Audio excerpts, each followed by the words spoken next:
They see a monster, a weapon to be feared and controlled.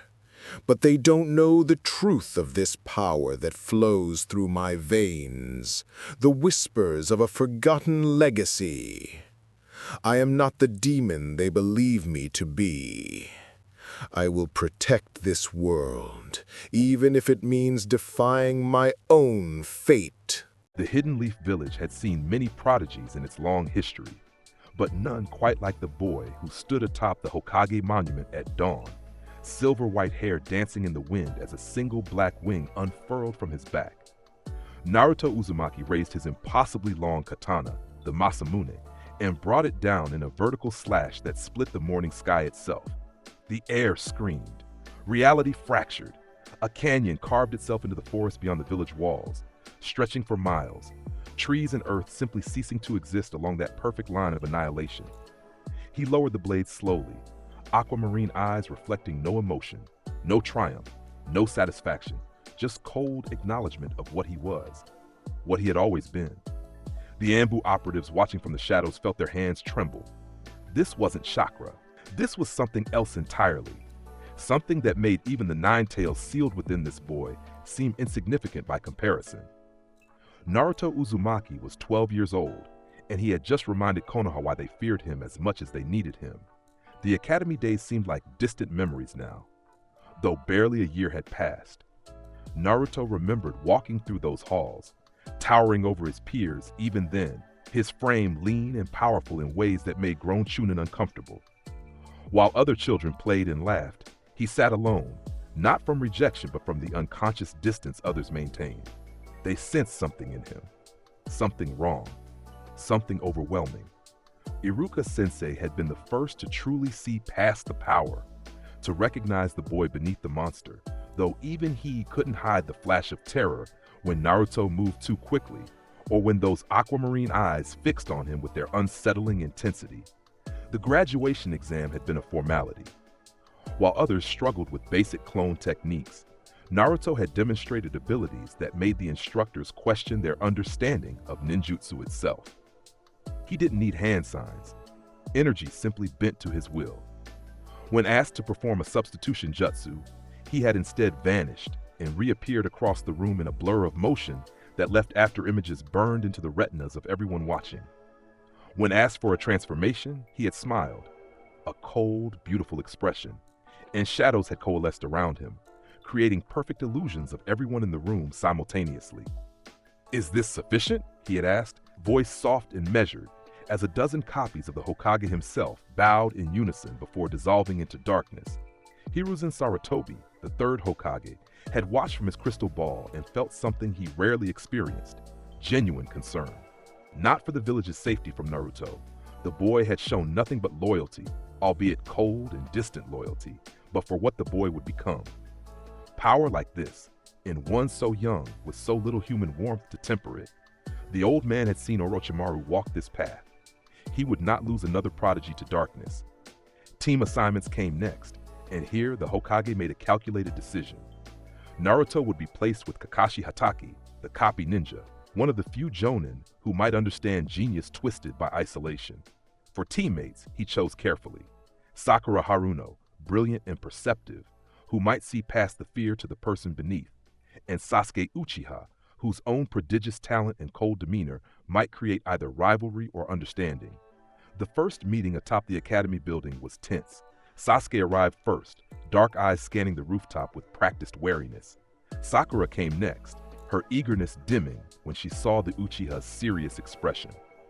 Then Naruto appeared, not climbing the stairs or jumping through the window, but simply materializing from shadows that shouldn't have existed in the bright afternoon sun. He was tall, already pushing 5'8" despite being 12, with an athletic, powerful build that seemed carved from marble. His silver-white hair fell to his shoulders, and his face held a masculine beauty that was almost unsettling in its perfection. He wore black, always black, and the hilt of his enormous katana rose over his shoulder. "Hello," he said simply, aquamarine eyes moving from one teammate to the other with analytical precision. Sakura's greeting died in her throat. Sasuke's hand had unconsciously moved toward his kunai pouch before he forced it still. They had heard the rumors. Everyone had.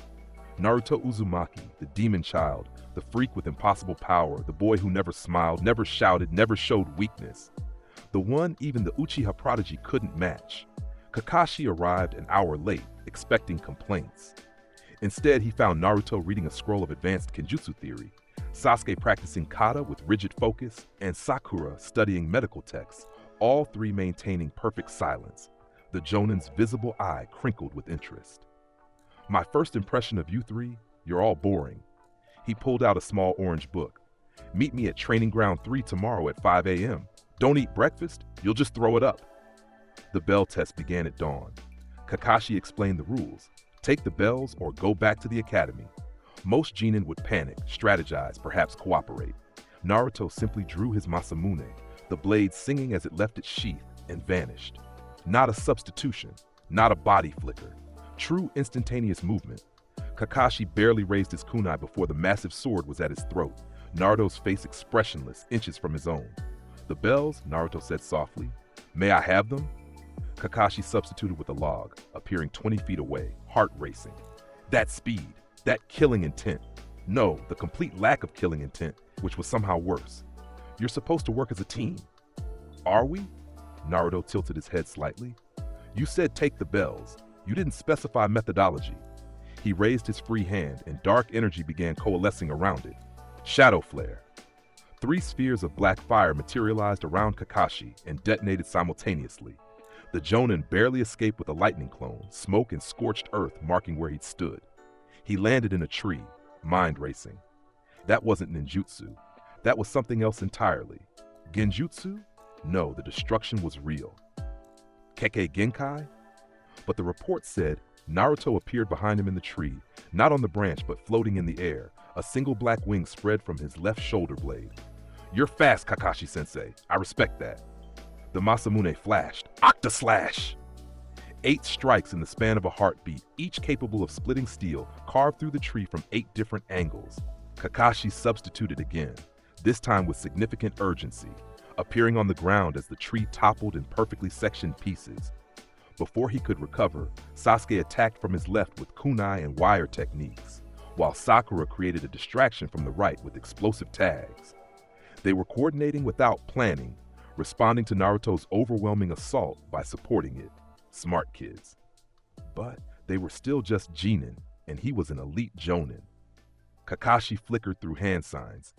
Earth style, earth wall. The defensive barrier rose and shattered immediately as Naruto descended from above, bringing his Masamune down in a technique that seemed to channel all his weight and power into a single point. Fervent blow. The impact cratered the ground, sending Kakashi tumbling backward. Impressive teamwork, the Jonin admitted, pulling himself up. But you're still not. He froze. Naruto stood before him, sword sheathed, holding both bells between 2 fingers. When had? How? When I destroyed your earth wall, Naruto explained calmly. The debris created a momentary blind spot. I used that instant to teleport to your position, retrieve the bells, and return. Sasuke and Sakura's continued assault maintained your focus on the wrong threat. He offered 1 bell each to his teammates. I believe 3 bells would have been more appropriate for this exercise, Sensei. Forcing genin to fight over inadequate resources seems counterproductive to team building. Kakashi stared at the 3 genin standing before him. Sasuke looked shocked that he was being included. Sakura seemed on the verge of tears, though whether from relief or fear he couldn't tell. Naruto's expression remained neutral, waiting. You pass, Kakashi said finally. All 3 of you. And Naruto? You're absolutely right, but most genin never figure that out. He smiled beneath his mask. I think this team is going to be very interesting. The early missions were almost insultingly simple. D ranks designed for children, which Naruto completed with the same cold efficiency he brought to everything.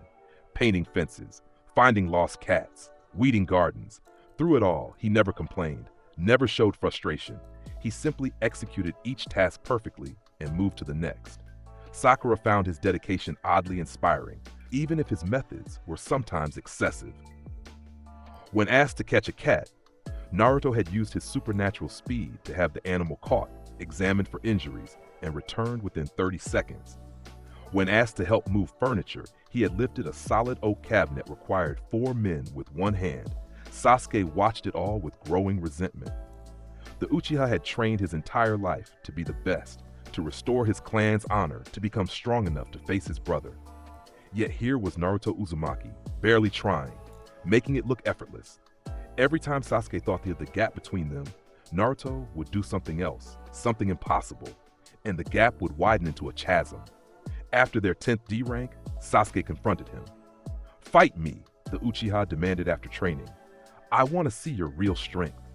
Naruto regarded him quietly. "Why? Because I need to know where I stand. Because I refuse to be second to anyone. Because..." Sasuke's hands clenched into fists. "Because I need to get stronger, and I can't do that without understanding the difference between us." There was something almost like respect in Naruto's eyes then. "Very well. But Sasuke, understand this. I will not hold back. If you want to see my real strength, I will show you exactly what that means."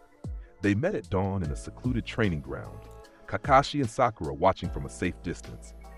Sasuke activated his Sharingan immediately, the 2 Tomoe version he'd recently unlocked, and launched into his fastest combination.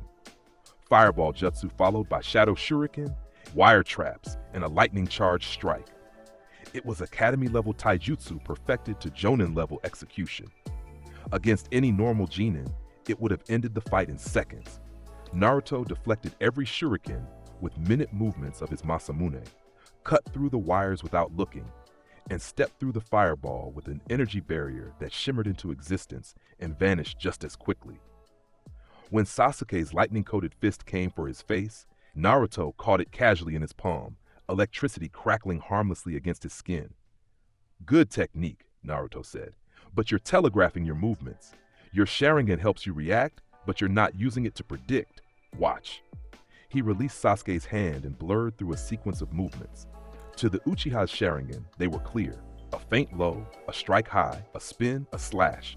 Textbook Kenjutsu. Sasuke prepared his counters, positioned perfectly to intercept each strike, and then Naruto simply executed the sequence at 3 times the speed the Sharingan had shown him. The flat of the Masamune tapped Sasuke's throat, chest, back, and legs in rapid succession before the Uchiha could even begin his first counter. "Your eyes can see the future," Naruto explained, stepping back. "But your body can't keep up. Train your speed and reflexes, not just your techniques." He sheathed his sword. "Shall I show you what real power looks like?"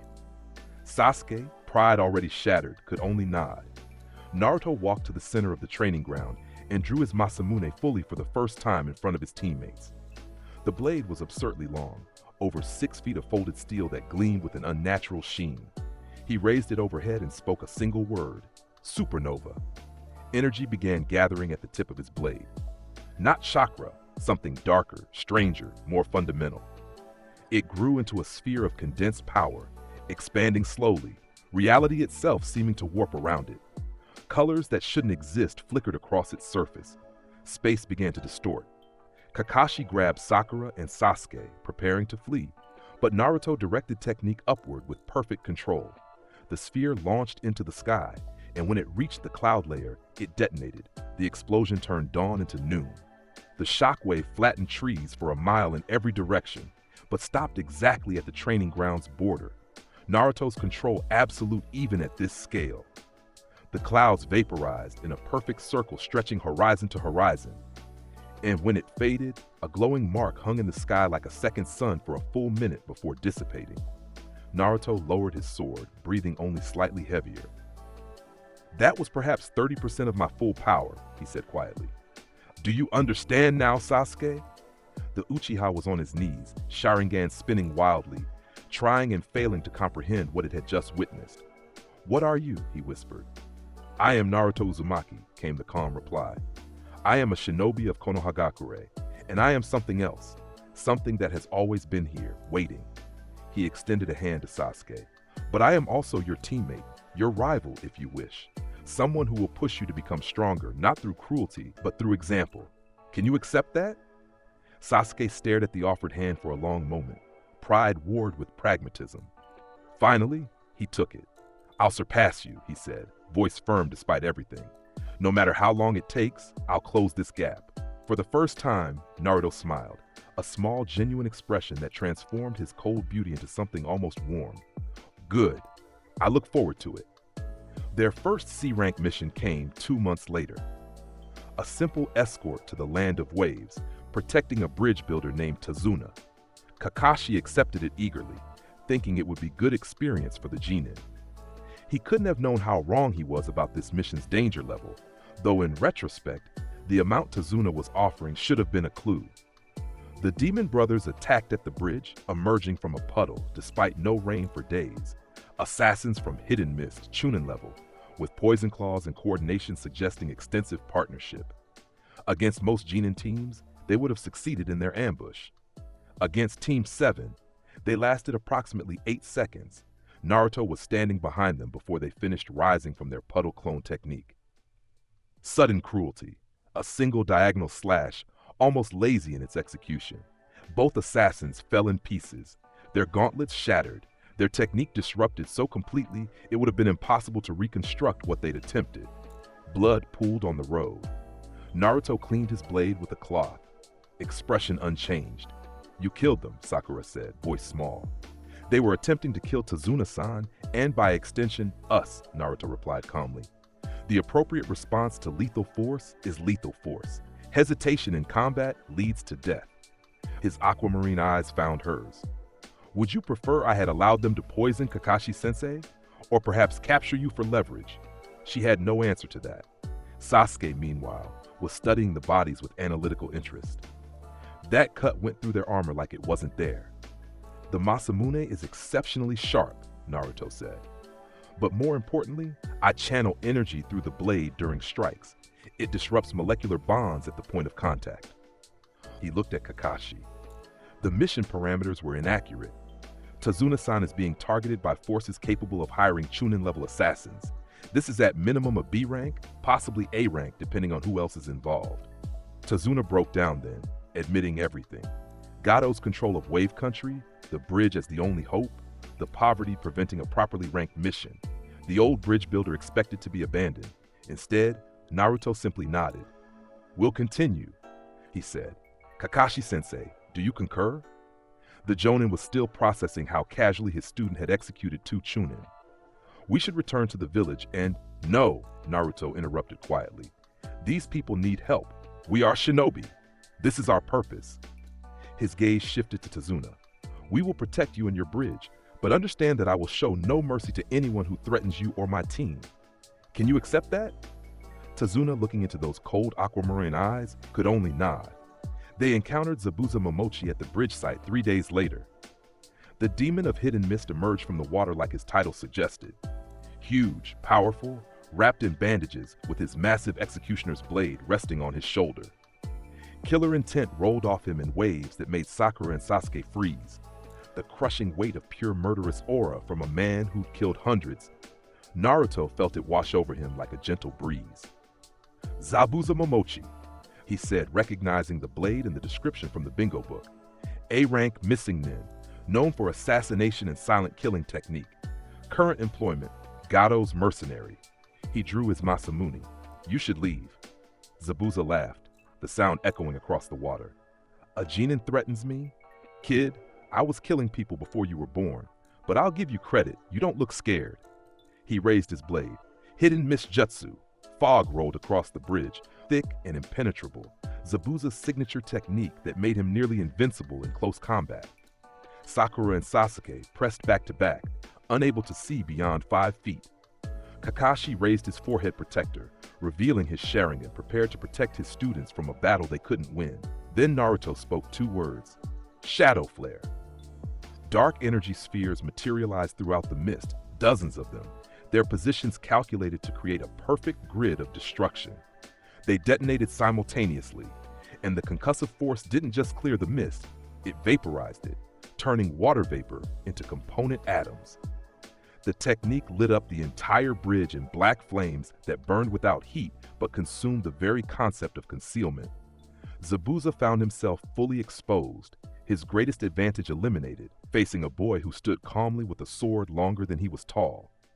"What the hell are you?" "Your death if you continue this path," Naruto replied. He moved, and Zabuza, veteran of countless battles, survivor of the Mist's bloody graduation exam, barely raised his executioner's blade in time to block. The impact sent him sliding backward across the bridge, his arms screaming from the force. This wasn't a Genin strength. This wasn't even Jonin level. This was something else. "Senbon incoming," Naruto said conversationally, tilting his head slightly as needles flew from the tree line. They struck Zabuza's neck in a perfect killing pattern, and the missing nin collapsed. A hunter nin appeared in a Mist Anbu mask, bowing apologetically. "Thank you for your assistance," the hunter nin said in a soft voice. "I have been tracking this criminal for some time. I will dispose of the body properly." "No, you won't," Naruto said flatly. "Those Senbon struck the false death points. Zabuza is in a temporary paralysis state, not dead. You're not a hunter nine. Your technique is medical, not disposal-oriented. You're Zabuza's accomplice." He raised his Masamune. "You have 3 seconds to take him and leave before I kill you both." The hunter nin, Haku, though they didn't know it yet, tensed. "You're perceptive, but if you know who we are, you know we can't simply leave." 1, Naruto counted. "Haku, run." Zabuza shouted through his paralysis. "That kid isn't normal." 2, Haku grabbed Zabuza and flickered to the tree line. "We will meet again," the masked figure said, "and next time I won't hesitate." "Neither will I," Naruto replied, watching them vanish. He turned to Kakashi. "They'll return when Zabuza recovers, approximately 1 week based on the Senbon placement and his natural regeneration. We should use that time to prepare." Kakashi stared at his student. "You just forced an A-rank missing nin to retreat." "I evaluated the threat and responded appropriately," Naruto said. "Zabuza is powerful but predictable. His companion is more dangerous. Those ice mirrors I saw in the trees suggest a Kekkei Genkai, likely Hyoton, ice release. We'll need a counter-strategy." He looked at Sasuke and Sakura. "Both of you should focus on chakra control and teamwork exercises. The next fight will be harder." The week passed in intense training. Naruto worked with Sasuke on speed techniques and with Sakura on genjutsu detection. Kakashi taught them tree walking, though Naruto had already mastered it years ago and instead helped the others. At night, Naruto stood watch, his supernatural senses detecting any approach to Tazuna's house long before normal guards could. He never seemed to sleep, never seemed to tire. Just stood there beneath the stars, that single black wing occasionally manifesting and vanishing, as if he was something caught between worlds. Inari, Tazuna's grandson, watched Naruto from his window one night and saw something that would haunt him. The silver-haired boy stood on the water's surface without effort, staring at the moon, and whispered words too quiet to hear. But Inari saw his lips move, saw the loneliness in that perfect cold face, and realized that maybe being strong didn't mean you weren't suffering. Maybe it just meant suffering alone. The bridge battle came exactly 7 days later. Zabuza arrived with Haku, both fully prepared this time. The Demon of the Mist had his executioner's blade gleaming and ready. Haku had donned the hunter nin mask again and created ice mirrors in a dome formation that trapped Sasuke inside almost immediately. "Your brat won't escape those mirrors," Zabuza said to Kakashi. "Haku's Kekkei Genkai makes him invincible in that formation. Fast enough that not even your Sharingan can." He stopped because Naruto had walked calmly into the mirror dome with Sasuke. Just walked through the ice as if it wasn't there, his energy barrier absorbing the Senbon Haku through without even slowing. "Interesting technique," Naruto observed, looking at the mirrors surrounding them. "True ice, not water converted to ice. That's rare. You must have snow country heritage." He drew his Masamune. "But you made a mistake trapping us here. In an enclosed space, your speed advantage becomes predictable. There are only so many angles you can attack from." Haku moved, flickering between mirrors at speeds that created afterimages, launching Senbon from every direction simultaneously. Sasuke's Sharingan tried to track but couldn't keep up. Naruto didn't bother tracking. He simply raised his free hand and spoke. "Scintilla." A perfect spherical barrier of energy manifested around them, and every Senbon that touched it didn't just deflect, it ceased to exist, annihilated at the molecular level. Haku stopped, shocked, as Naruto calmly analyzed the mirror positions. 12 mirrors, equidistant placement. You travel through them using chakra resonance, essentially teleporting between prepared points. Naruto's aquamarine eyes tracked something Sasuke couldn't see. But teleportation requires a fraction of a second to execute, and in that fraction, you're vulnerable. He moved. Octaslash. 8 strikes executed simultaneously at 8 different mirrors, the speed and precision beyond anything Sasuke had ever witnessed. Each strike was perfectly calculated, timed to hit the exact moment Haku was materializing in that mirror. The ice shattered. Haku fell from the breaking mirror dome, blood streaming from 8 separate wounds, none fatal, all precisely placed to disable without killing. You're skilled, Naruto said, standing over the fallen form. Loyal, fighting for someone you care about. I respect that. He raised his blade for a finishing strike. But you're in my way. Naruto, wait, Sakura shouted from outside the dome. You don't have to kill. Yes, Naruto said quietly, I do. He looked at Haku, who had removed their mask, revealing a beautiful androgynous face with tears streaming down. You knew the risks when you chose this path. You're a tool, you said? Then break cleanly, without regret. Please, Haku whispered. Not for me. For Zabuza-san, he needs. Naruto paused. Something in those words, that desperate loyalty, resonated with a part of him he kept buried deep. He thought of the third Hokage, one of the few who'd shown him kindness. He thought of Kakashi, trying despite the fear. He thought of Sasuke and Sakura, who trained with him despite knowing they could never match him. Very well, he said finally, lowering his blade. You will leave Wave Country and never return. You will abandon Gato's employment. If I ever see you again in opposition to Konoha or its interests, I will kill you without hesitation. Do you accept these terms? Haku nodded, stunned. Yes, thank you.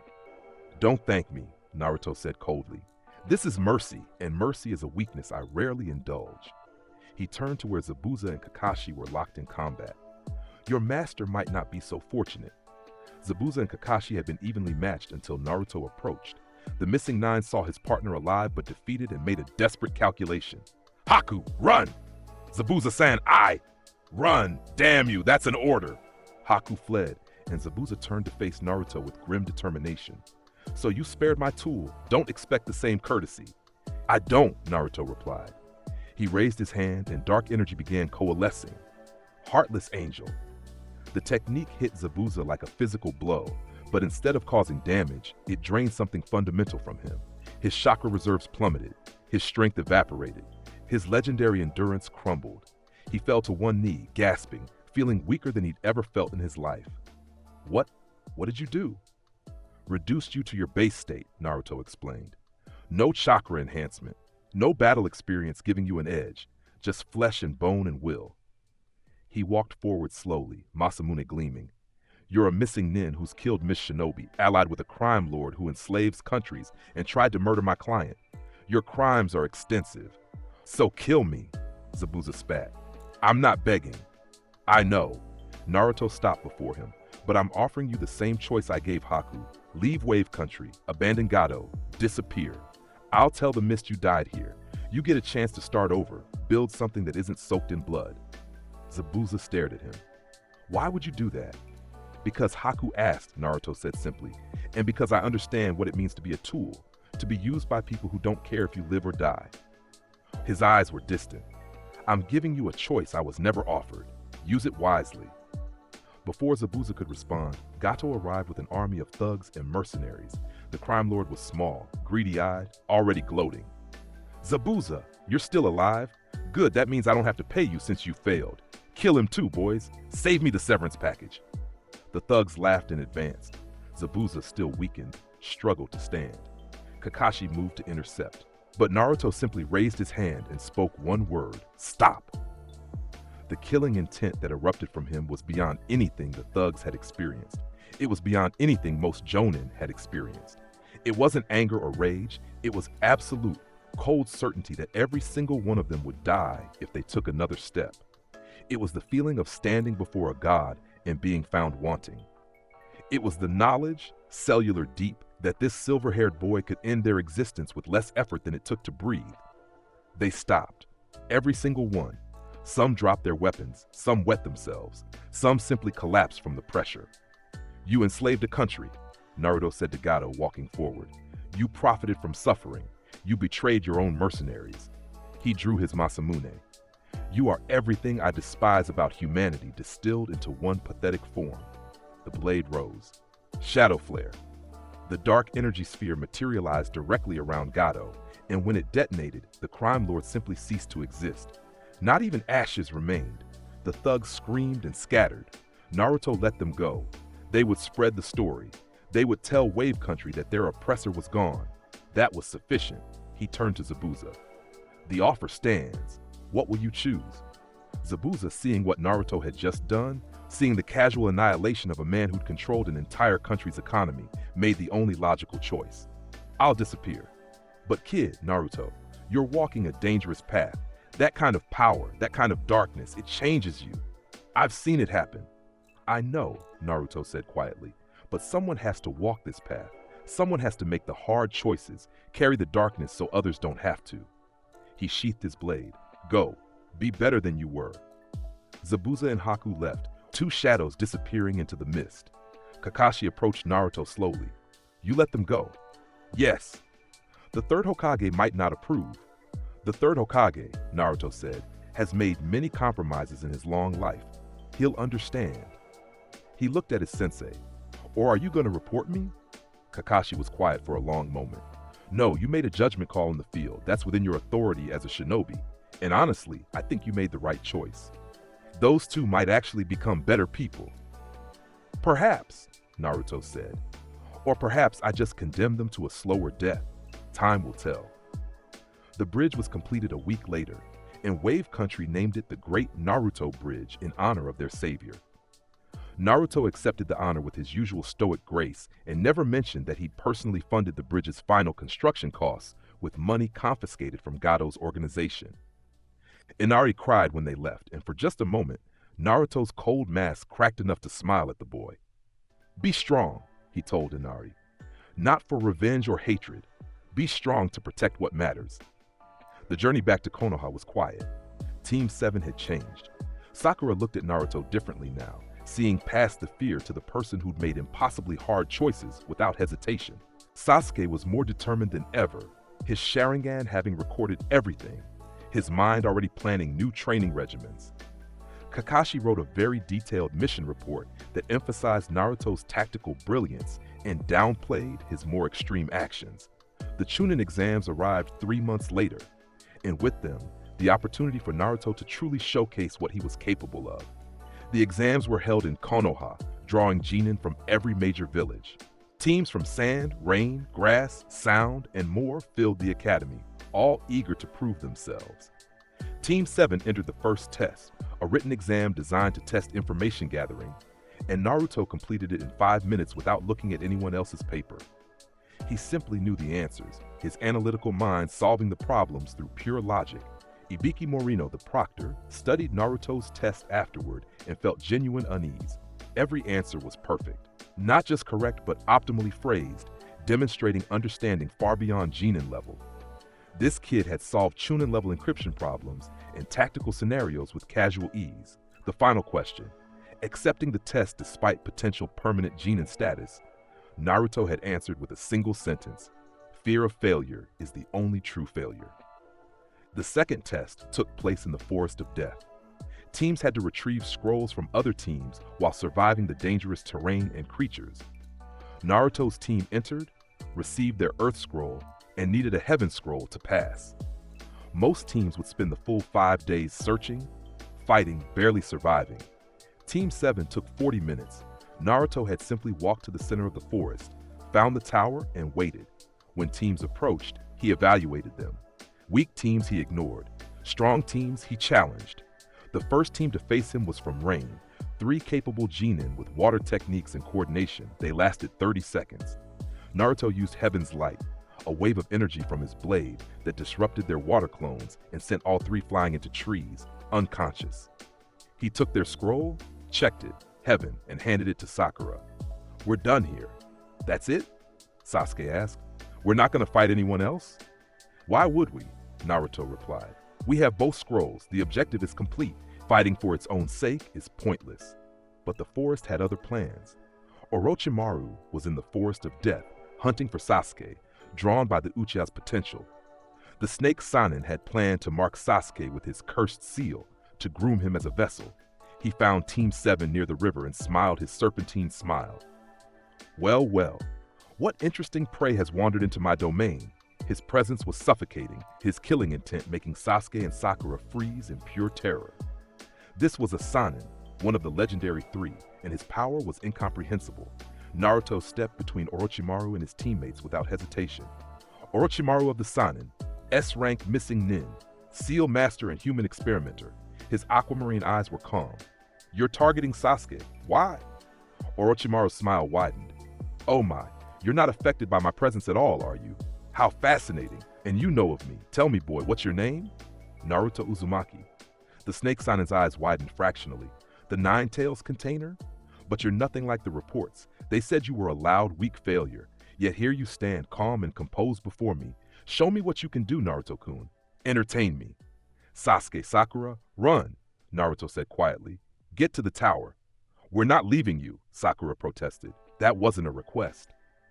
Naruto drew his Masamune, and the temperature around them dropped 10 degrees. Run, now! They ran. Orochimaru made no move to stop them, too interested in this silver-haired boy who stood fearless before a Sanin. Such confidence. Let's see if it's warranted. He blurred forward, speed that would make most jonin look stationary, fingers aimed for Naruto's throat in the sort of Kusanagi technique. Naruto sidestepped and brought his Masamune up in a perfect counter. Octaslash! 8 strikes flowed like water, each aimed at a vital point, each fast enough to blur even to Orochimaru's enhanced perception. The Sanin barely twisted away, taking minor cuts to his arms and side, his regeneration already working to close them. Magnificent, Orochimaru laughed. That sword style, that speed, where did you learn it? I didn't learn it, Naruto replied. I've always known it. He raised his free hand. Shadow flare. The dark energy spheres materialized around Orochimaru and detonated. The Sanin substituted with a mud clone, appearing behind Naruto, only to find the boy had teleported above him, blade descending in a technique that split the air itself. Fervent blow. The impact cratered the ground, and Orochimaru barely escaped with another substitution. This boy was genuinely dangerous, not just Genin-level dangerous, not even Chunin. This boy was threatening a Sanin. Orochimaru's scientific mind raced. What was he? The Nine Tails? No, this didn't feel like Biju chakra. This was something else, something older, something that made even his considerable power seem inadequate. I'm impressed, Naruto-kun, Orochimaru said, licking blood from his lip where a strike had grazed him. You might be more interesting than Sasuke-kun. Tell me, would you like power? Real power? I could teach you things the Hokage never could. I could unlock potential you never knew you. I have all the power I need, Naruto interrupted. And I serve Konoha. Your offer is refused. His wing manifested, black feathers spreading. Leave this forest, leave this village. If I see you again, I will kill you. Orochimaru laughed, but there was an edge to it now. Such bold words, but I wonder, can you back them up? He formed hand signs with blinding speed. Let me test your limits. Summoning jutsu. A massive snake materialized, easily 100 feet long, its eyes glowing with predatory intelligence. The creature's killing intent alone was enough to send nearby animals fleeing. It opened its maw, revealing fangs the size of swords dripping with venom. Naruto looked at it and felt nothing. He'd seen worse, been worse. He raised his Masamune, and energy began gathering along the blade, dark and terrible and beautiful. Supernova. The technique built slowly, reality warping around the compressed power at his sword's tip. Orochimaru's eyes widened as he felt the sheer magnitude of what was coming.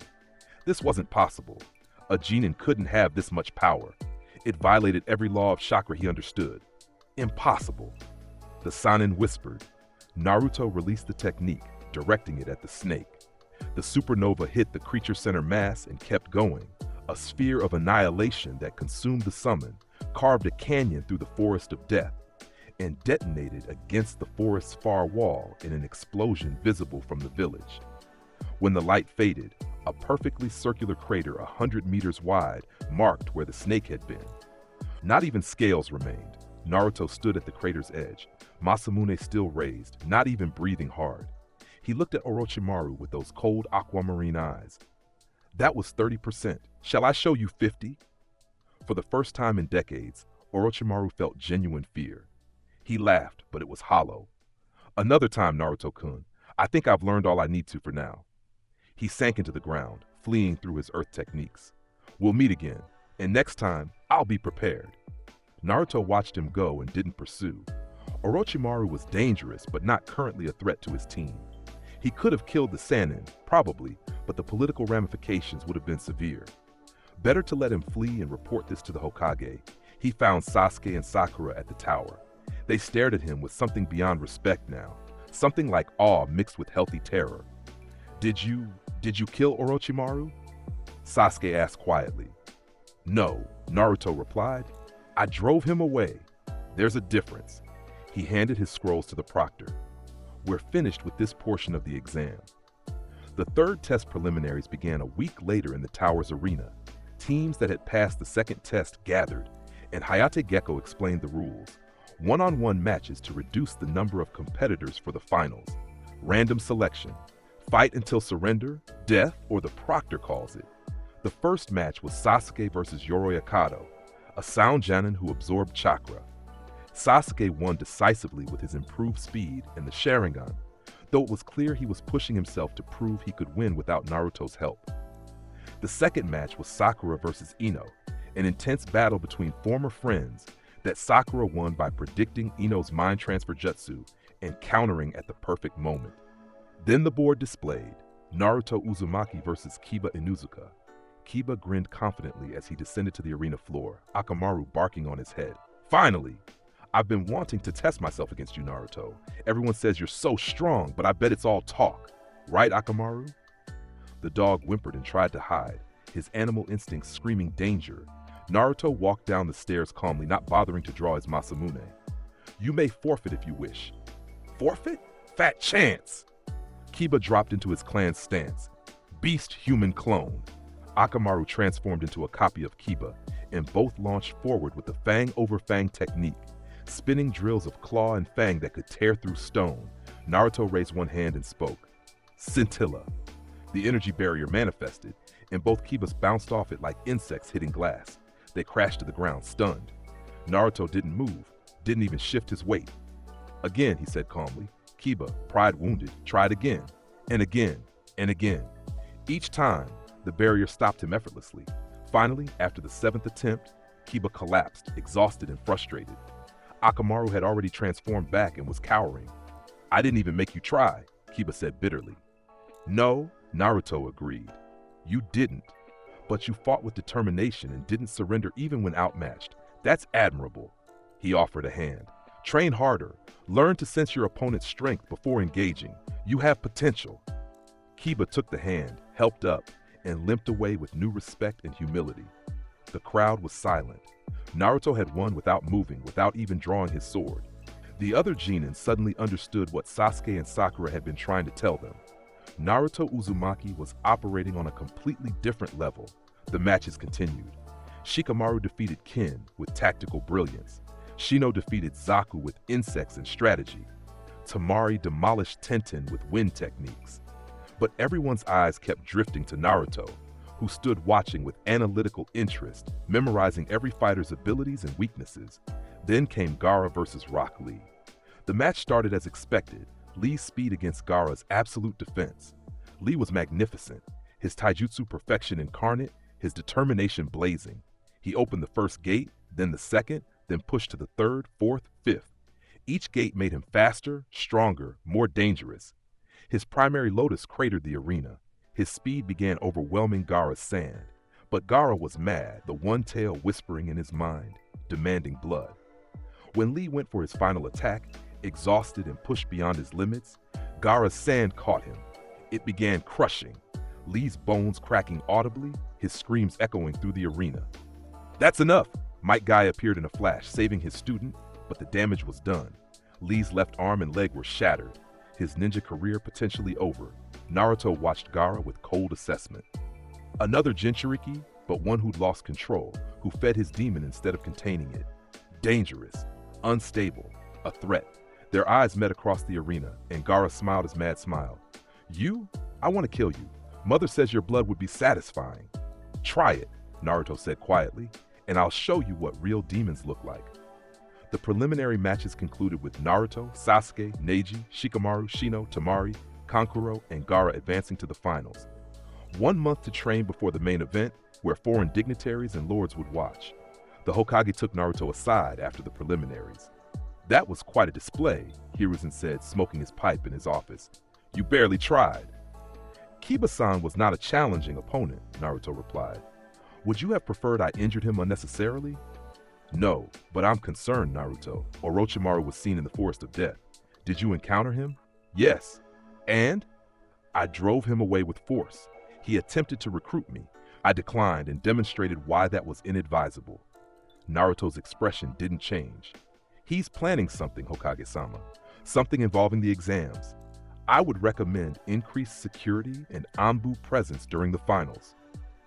Hiruzen studied the boy before him. 12 years old and already thinking like a veteran shinobi. "Your recommendations are noted.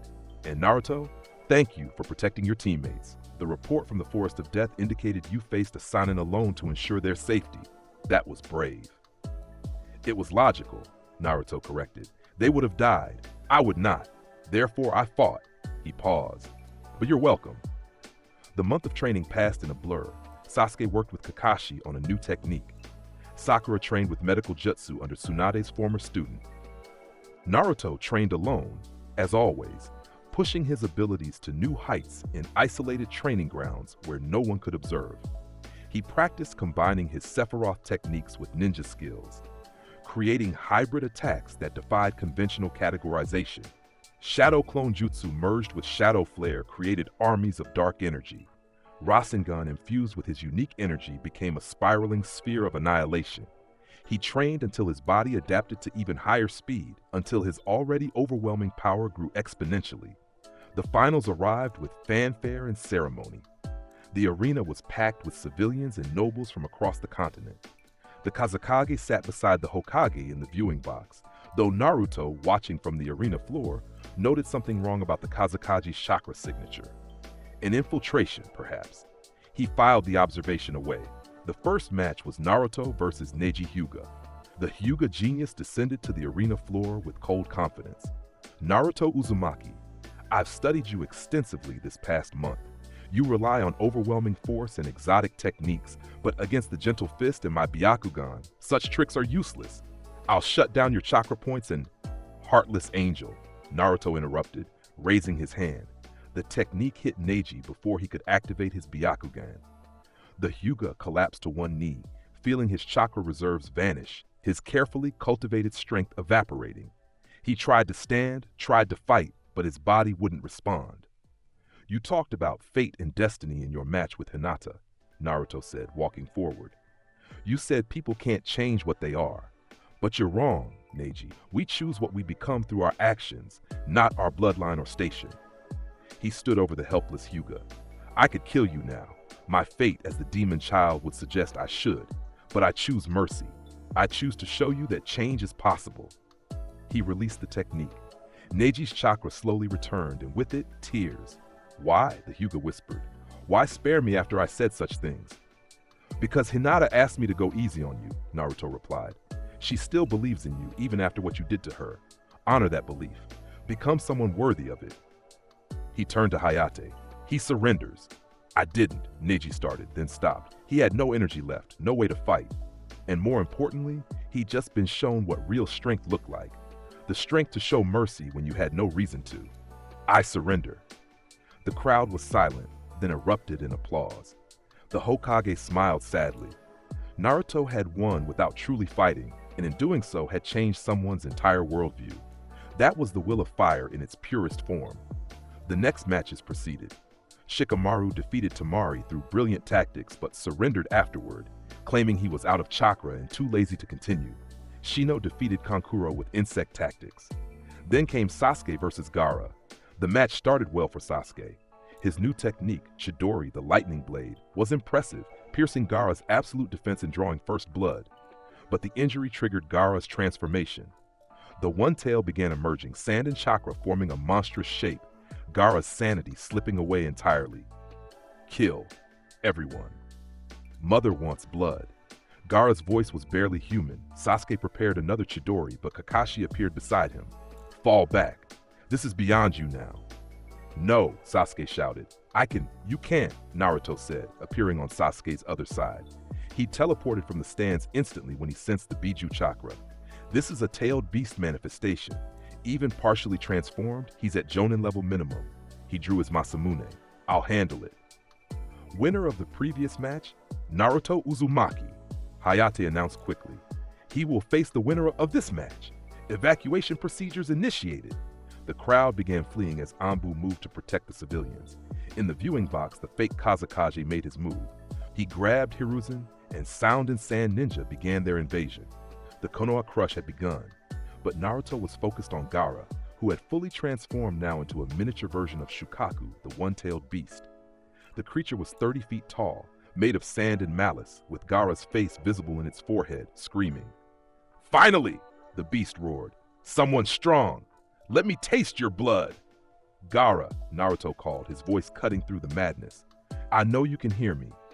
I know what it's like to be a Jinchuriki, to have a demon sealed inside you, but you don't have to let it control you. Control? Control!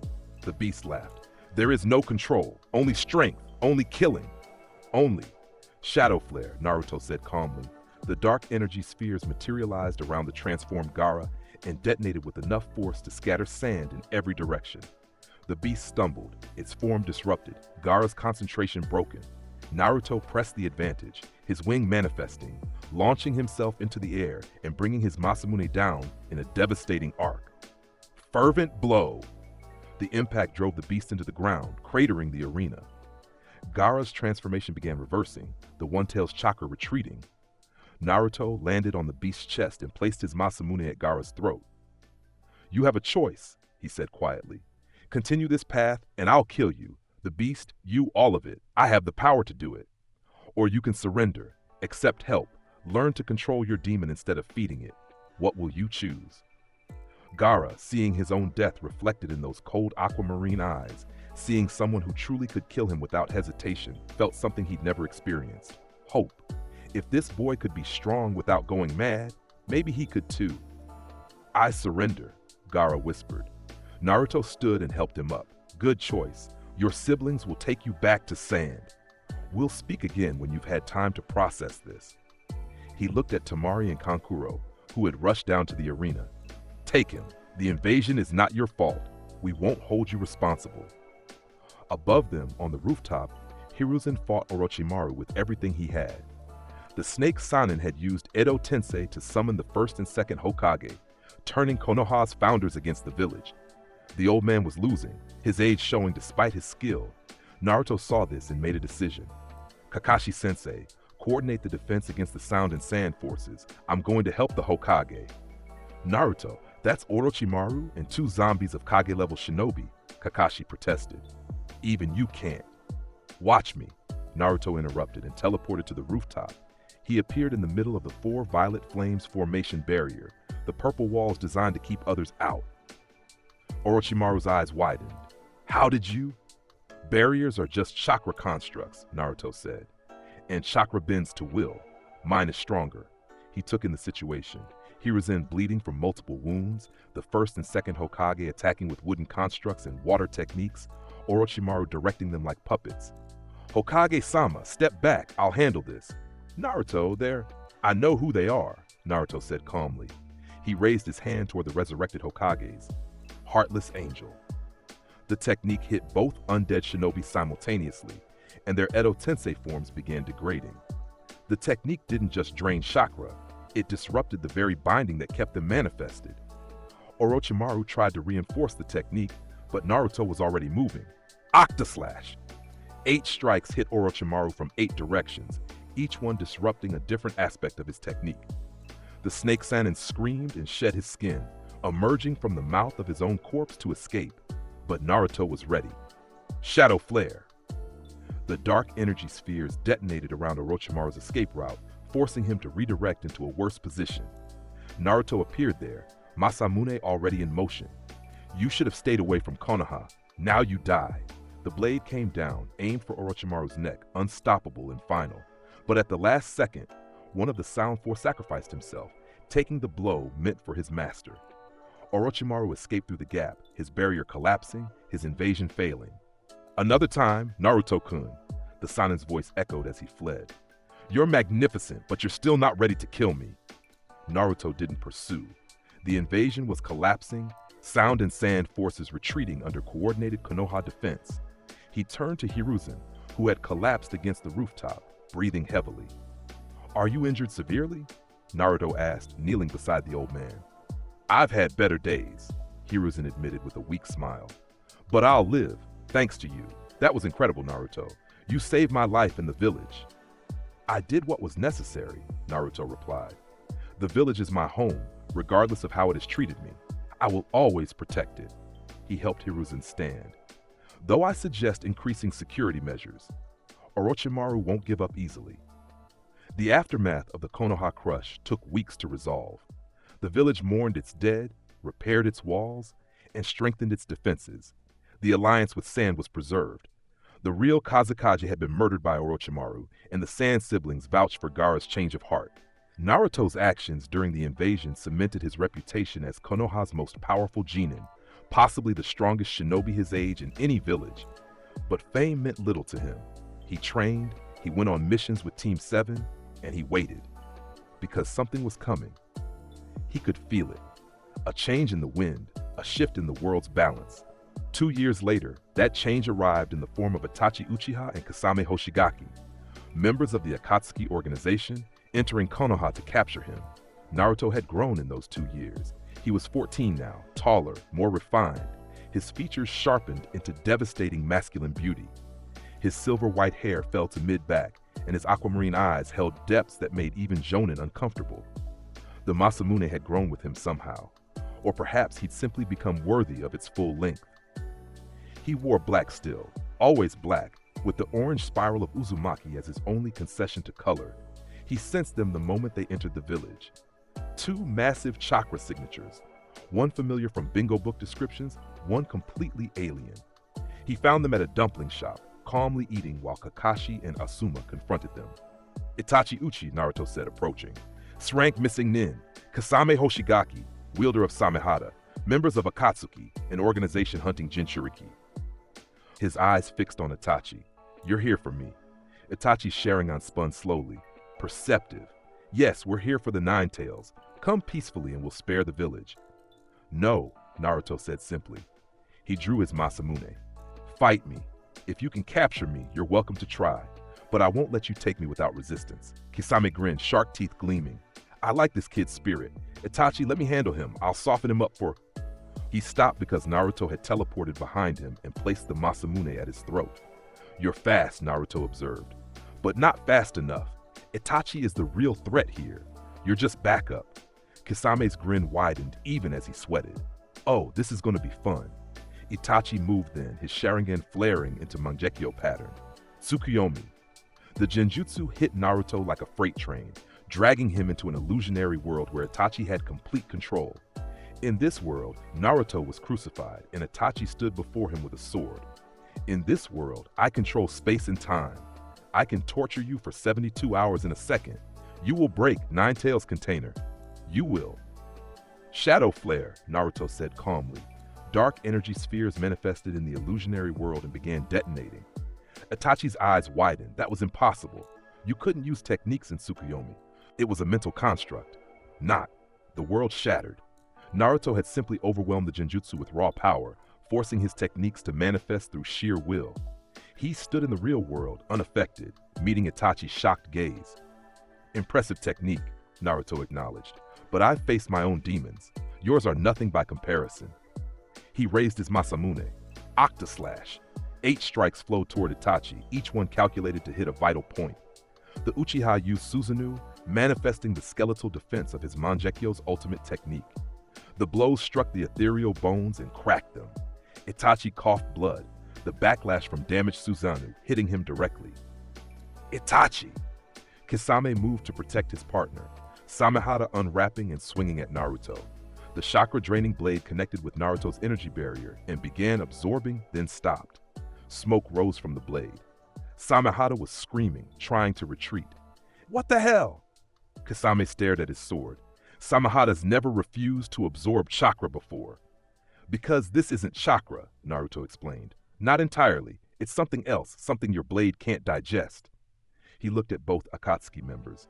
You're strong, S rank for good reason, but you're not prepared for what I am. Leave now, or I'll be forced to kill you both. Itachi, still recovering from the Susanoo damage, made a quick assessment. This boy had broken Tsukuyomi, cracked Susanoo, and possessed power that even Samahada couldn't consume. Fighting further was illogical. We'll withdraw, but we'll return, Naruto Uzumaki. Akatsuki will claim the Nine Tails eventually. You're welcome to try, Naruto replied. But next time, bring more members. 2 isn't enough. They vanished in a swirl of crows and water, leaving Kakashi and Asuma staring at Naruto in shock. You just drove off 2 S-rank criminals, Kakashi said slowly. Alone. They weren't trying their hardest, Naruto observed. Itachi is dying from some disease. His movements were slightly impaired. Kasame was testing me more than fighting seriously. A real battle would have been more difficult. He sheathed his Masamune. But yes, I could have killed them if necessary. The confidence wasn't arrogance. It was simple fact, and everyone knew it. The final mission of Part 1 came shortly after. Retrieve Sasuke Uchiha, who had defected to Orochimaru in pursuit of power to kill his brother. The mission hit Naruto harder than he expected. Sasuke, his rival, his teammate, the person he'd sparred with and trained beside for years, had abandoned everything for revenge. I have to go, Sasuke had told him the night before he left. You don't understand, Naruto. You've always been strong. You don't know what it's like to be weak, to watch your family die, to have a goal you can't reach no matter how hard you train. You're right, Naruto had replied. I don't understand choosing revenge over bonds. I don't understand abandoning people who care about you. But I understand determination, Sasuke. And if you truly want to leave, I'll fight to stop you. Not because the village orders it, but because you're my friend, and I won't let you destroy yourself. The retrieval team consisted of Naruto, Shikamaru, Kiba, Choji, and Neji. They tracked the Sound Four plus Sasuke to the border, fighting battles along the way.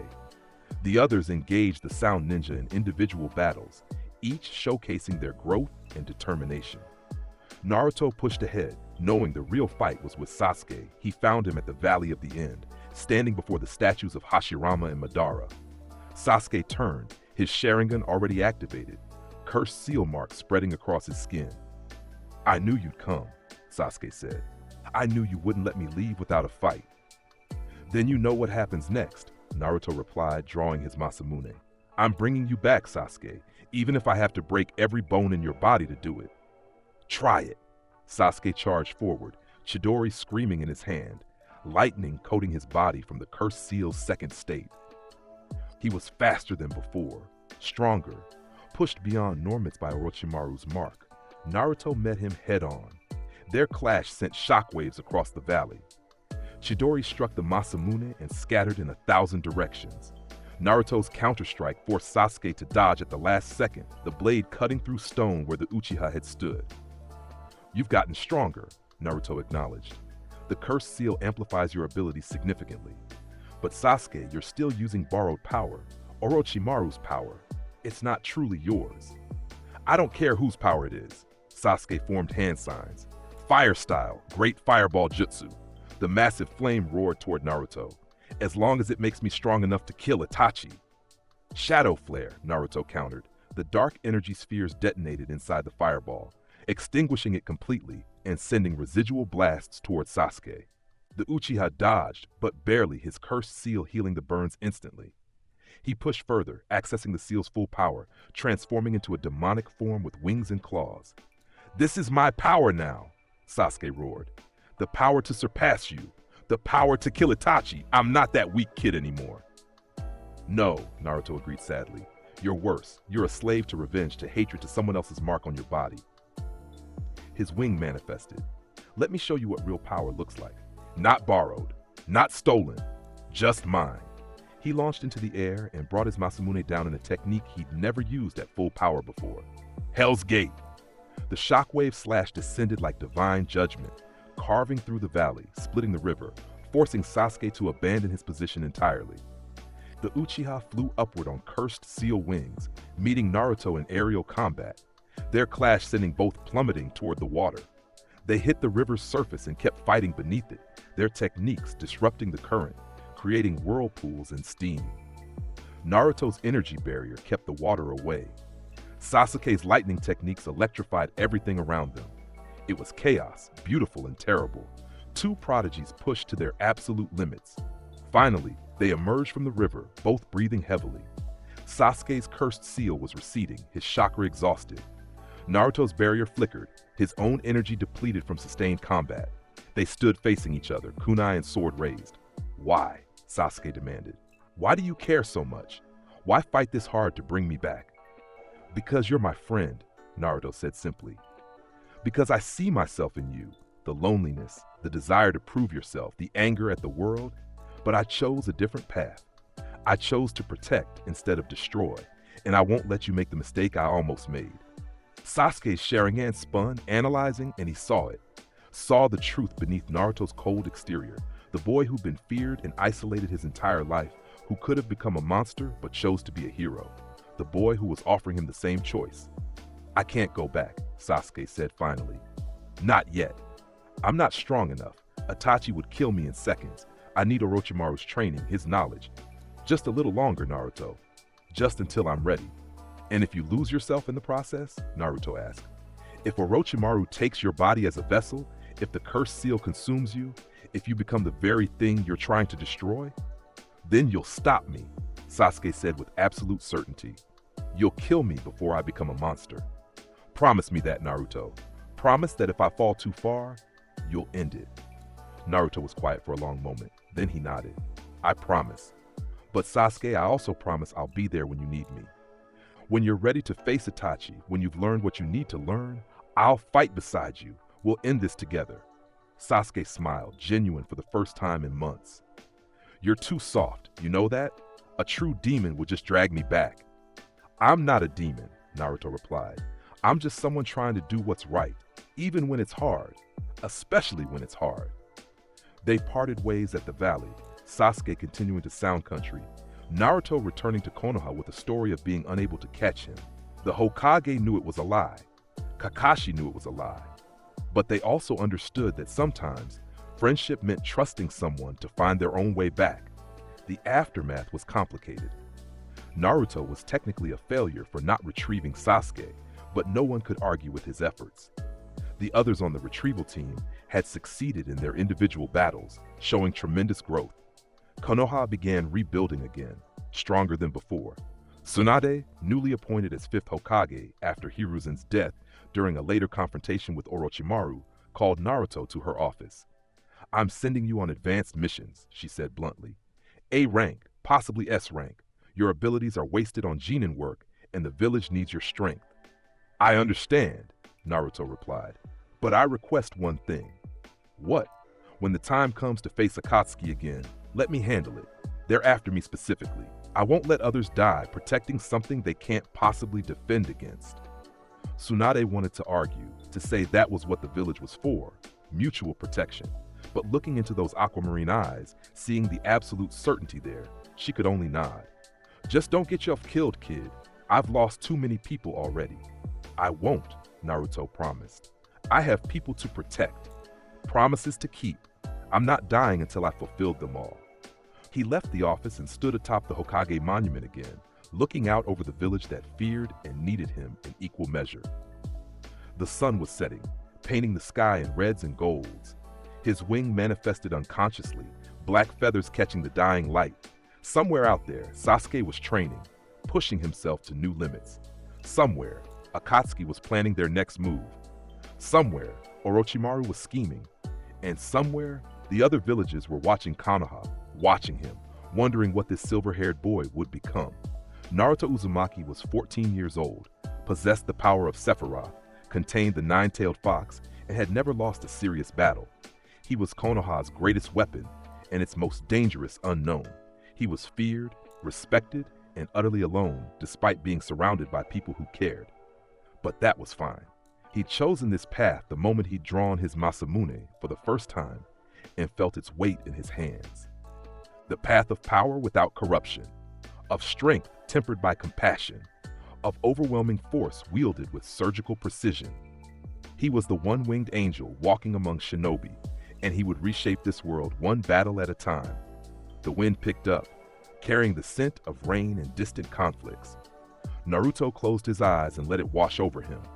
Tomorrow would bring new challenges, new enemies, new opportunities to prove that power without purpose was meaningless, but power with conviction could change everything. He teleported back to his apartment, a small place he kept immaculately clean and sparsely furnished. The Masamune rested against the wall, always within reach. He prepared tea, a ritual Kakashi had taught him, and sat by the window, watching the village lights flicker on as darkness fell. A knock at the door. Sakura stood there carrying dinner. "I thought you might be hungry," she said with a small smile. "You haven't been eating properly again."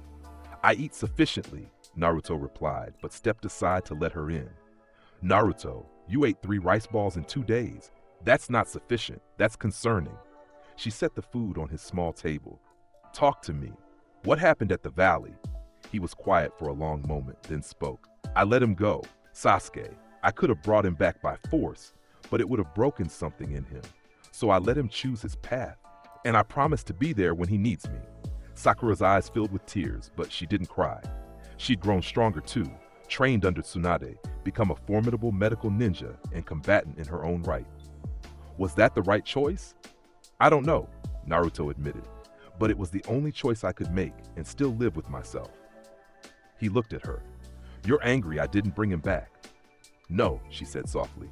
"I'm sad, but not angry. You made a judgment call based on knowing Sasuke better than anyone. I trust that." She poured them both tea. "But Naruto, you can't keep carrying everything alone. Let us help. Let me help." "How?" he asked simply. "You can't fight Akatsuki. You can't stop Orochimaru. You can't match Itachi Uchiha. I appreciate the sentiment, Sakura, but there are battles only I can fight." "Then let me help with the battles you can't fight," she countered. "The loneliness, the isolation, the weight of being different. Let me be your friend, Naruto. Not your teammate who's terrified of your power. Not someone who looks at you and sees a weapon. Just your friend." He studied her face, saw the sincerity there, and something in his cold exterior cracked slightly. "I'd like that," he said quietly. "Thank you, Sakura."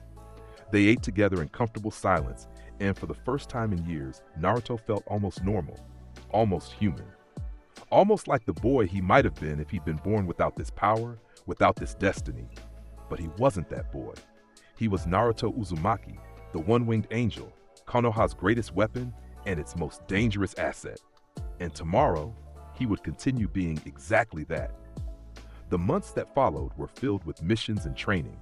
Naruto took on increasingly difficult assignments, always completing them flawlessly, always returning without injury.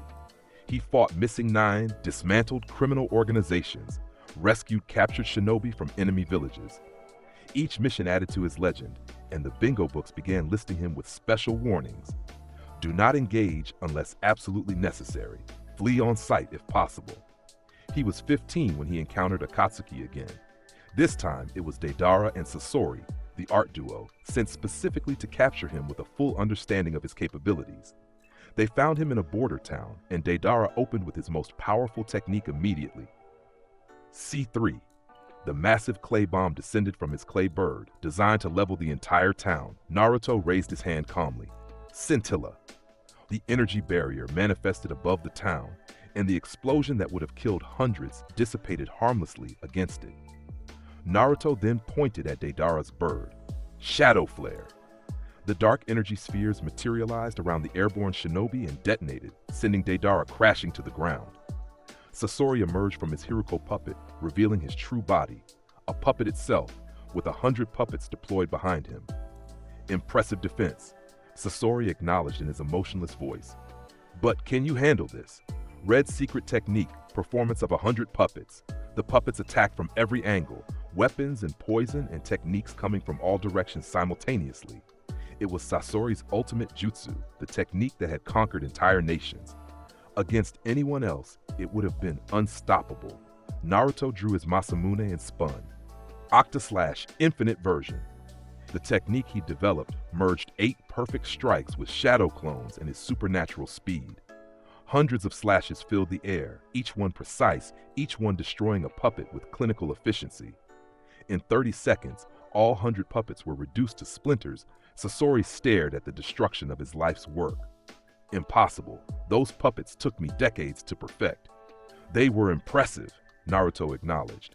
But static, predictable once you understand the control mechanisms. He appeared behind Sasori. You should have brought more backup. Deidara, recovering from his crash, formed a final desperate technique. You want to see art? I'll show you art. C4. He prepared to detonate himself and everything within a kilometer, the ultimate sacrifice for his explosive art. Heartless Angel, Naruto said, targeting Deidara specifically.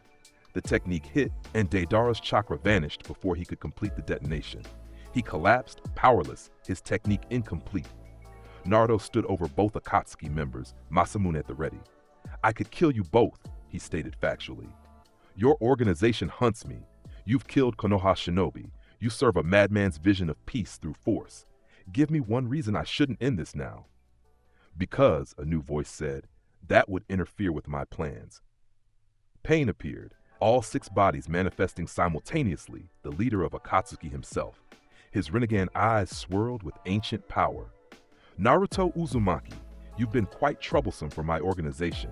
I thought it was time we met properly. Naruto assessed the situation. 6 bodies, all with Rinnegan, all likely sharing vision and abilities. The legendary eyes that could control all 5 nature transformations and more. This was a serious threat, possibly the first opponent who could genuinely challenge him. Pain, he said, recognizing the name from intelligence reports. Leader of Akatsuki, wielder of the Rinnegan. You're here to capture me personally. I'm here to offer you a choice, Pain corrected. Join Akatsuki. With your power and our resources, we could reshape this world, eliminate the cycle of hatred that creates endless war. You understand suffering. You've been ostracized, feared, treated as a weapon. Help us create a world where such things don't happen. By collecting the tailed beasts and using them as weapons?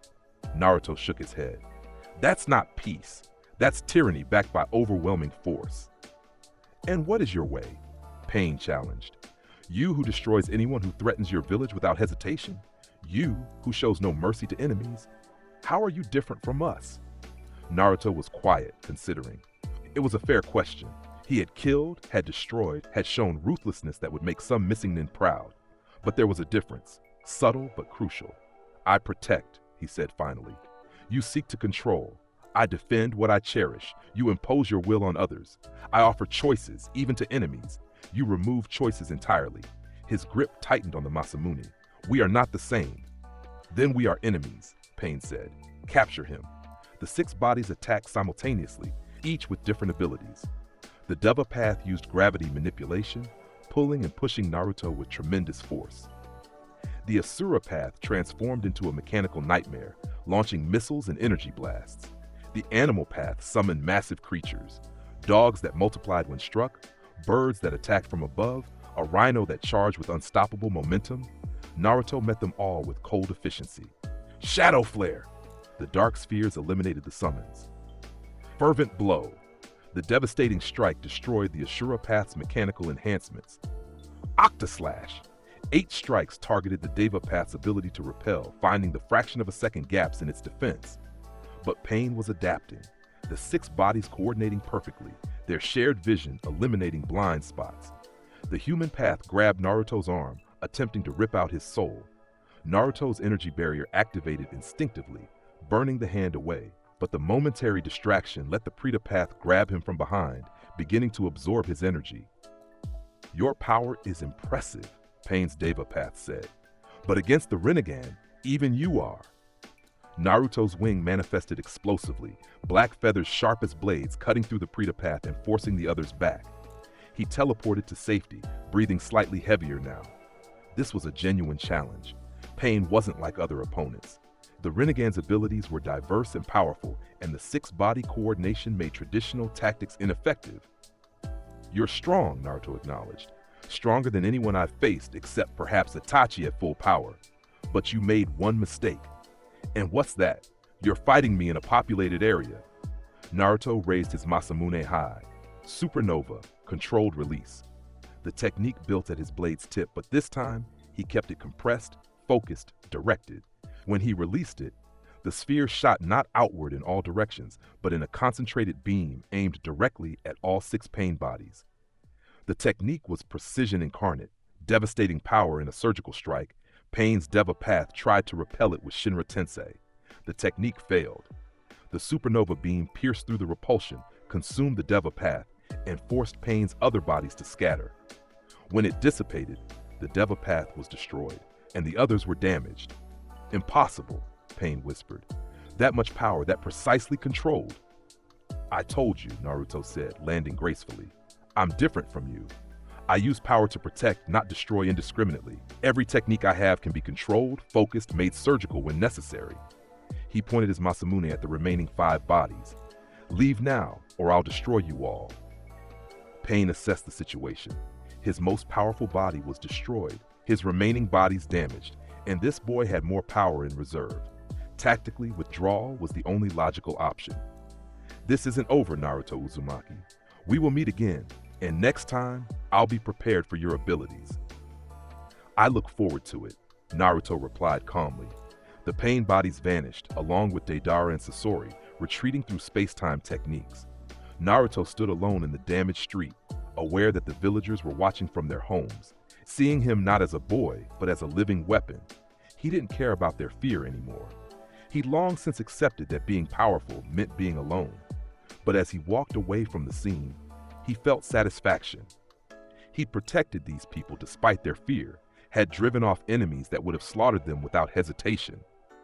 That was enough. That had to be enough. The final test of Part 1 came shortly before his 16th birthday. Tsunade called him to her office with an unusual request. There's been a sighting of Sasuke near the border. He's apparently escaped from Orochimaru temporarily and is on the move. I'm sending you to make contact.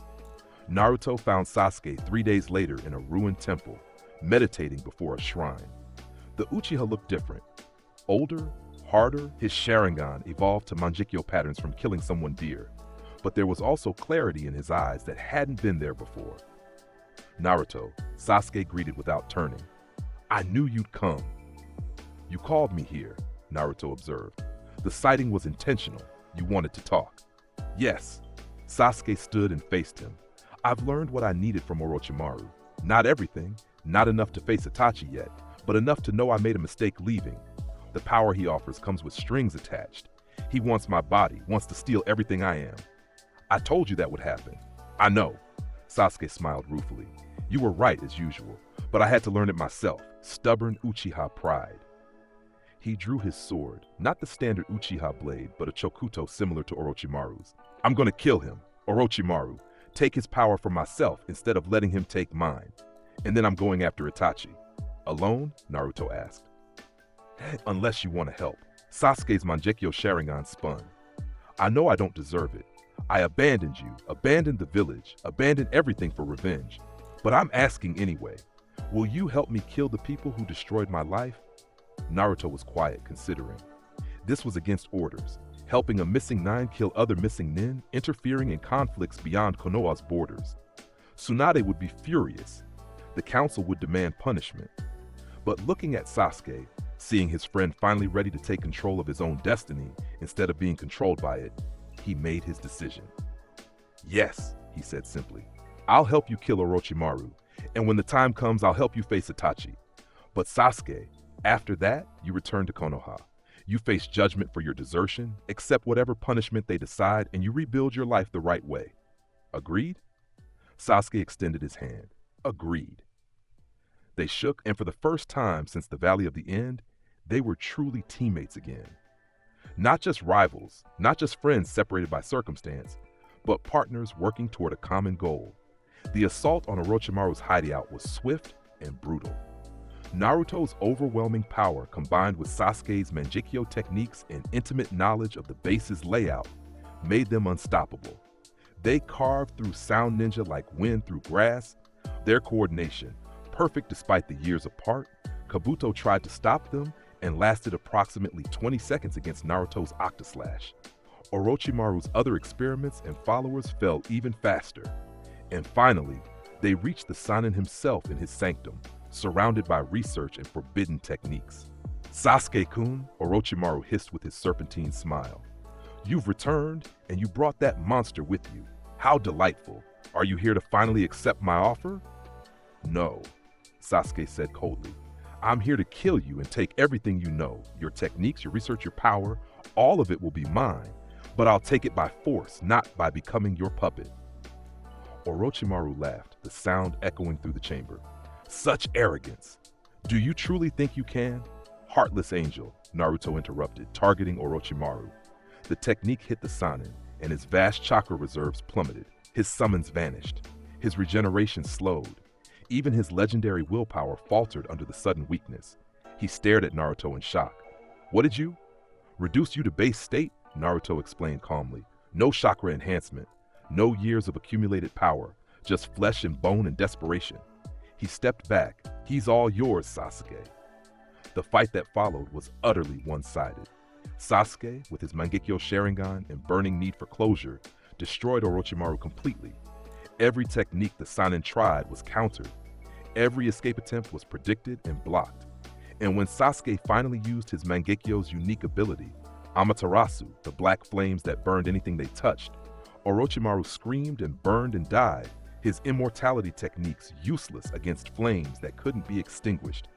When it was over, Sasuke stood over the ashes, breathing heavily, tears streaming down his face. "It's done. He's dead. I'm free." "Not quite," Naruto said gently. "You still have Itachi, but after that, yes, you'll be free." They returned to the temple where they'd first met. Sasuke showed Naruto all of Orochimaru's research he'd copied, all the forbidden techniques he'd learned. "This is dangerous knowledge," he admitted, "but it's also the edge I need to face Itachi on even ground." "When do you plan to confront him?" Naruto asked. "Soon. Akatsuki will move on you again, and when they do, Itachi will likely be involved. That's when I'll strike." Sasuke looked at his friend. "I'm not asking you to hold back against him. If he targets you, kill him. But if possible, leave him to me. I need to end this myself." "I understand," Naruto said. "But Sasuke, be prepared for the truth. Itachi's actions have reasons behind them. The massacre, the cruelty, all of it. There's more to the story than you know." "What do you mean?" "I can't tell you. It's classified beyond my clearance. But when you face him, make him tell you everything before you deliver the final blow. You deserve to know the whole truth." Sasuke nodded slowly. "I will. And Naruto, thank you for everything. For not giving up on me. For helping me. For being the friend I never deserved." "You would have done the same for me," Naruto replied. "That's what teammates do." They parted ways again, but this time it felt different. Not like an ending, but like a pause before the final act. Sasuke had his closure with Orochimaru. Soon, he'd have his confrontation with Itachi. And after that, he'd return to Konoha and begin rebuilding his life. Naruto returned to the village and reported a modified version of events to Tsunade. He'd found Sasuke, who had killed Orochimaru in self-defense and was now hunting Itachi independently. It wasn't technically a lie, just an incomplete truth. Tsunade saw through it immediately, but chose to accept the report without further questions. She was learning that sometimes, with Naruto, it was better not to know the details. The years of Part 1 concluded with Naruto standing once again atop the Hokage monument, looking out over the village that was slowly learning to accept him. He was 16 now, fully grown into his power, his abilities refined to perfection. The Masamune rested comfortably on his back, an extension of himself. His wing manifested and vanished with barely a thought. He had grown from the feared child to the respected shinobi, from the isolated boy to someone with genuine connections, Sakura, Kakashi, even Sasuke in his own way. He had faced S-rank criminals, driven off Akatsuki repeatedly, killed a Sannin, and emerged from every battle stronger than before. But he knew this was just the beginning. Akatsuki would return with greater force. Sasuke would face Itachi, and that confrontation would reshape the political landscape. Other threats lurked in the shadows, waiting for their moment to strike. The ninja world was changing, and he was at the center of that change. Naruto closed his eyes and felt the wind on his face. Tomorrow would bring new challenges, new enemies, new opportunities to prove that overwhelming power didn't have to corrupt, That strength could be wielded with precision and compassion. That being feared and being respected weren't mutually exclusive. He was Naruto Uzumaki, the one-winged angel walking among shinobi, and he would reshape this world, one battle at a time. The wind picked up, carrying the scent of rain and distant conflicts. Naruto closed his eyes and let it wash over him. Tomorrow would bring new challenges, new enemies, new opportunities to prove that power without purpose was meaningless, but power with conviction could change everything. He teleported back to his apartment, a small place he kept immaculately clean and sparsely furnished. The Masamune rested against the wall, always within reach. He prepared tea, a ritual Kakashi had taught him, and sat by the window, watching the village lights flicker on as darkness fell. A knock at the door. Sakura stood there, carrying dinner. "I thought you might be hungry," she said with a small smile.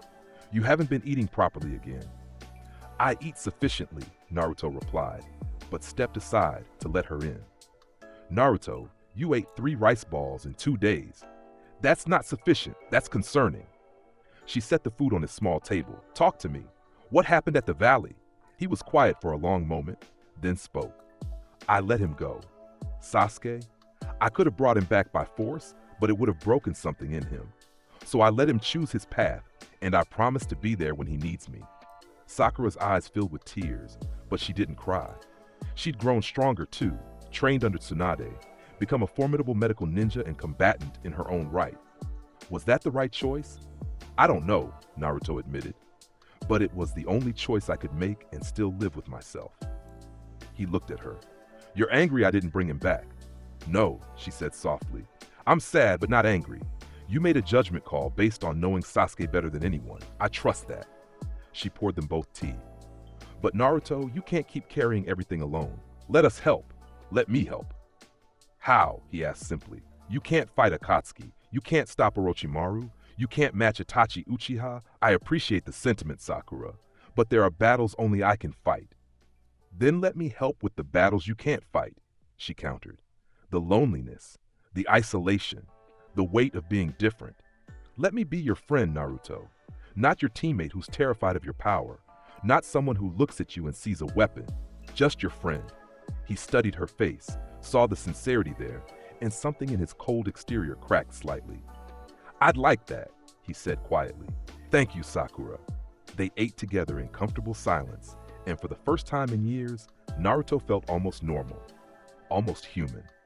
Almost like the boy he might have been if he'd been born without this power, without this destiny. But normalcy was a luxury he wouldn't enjoy for long. The alert came 3 hours later.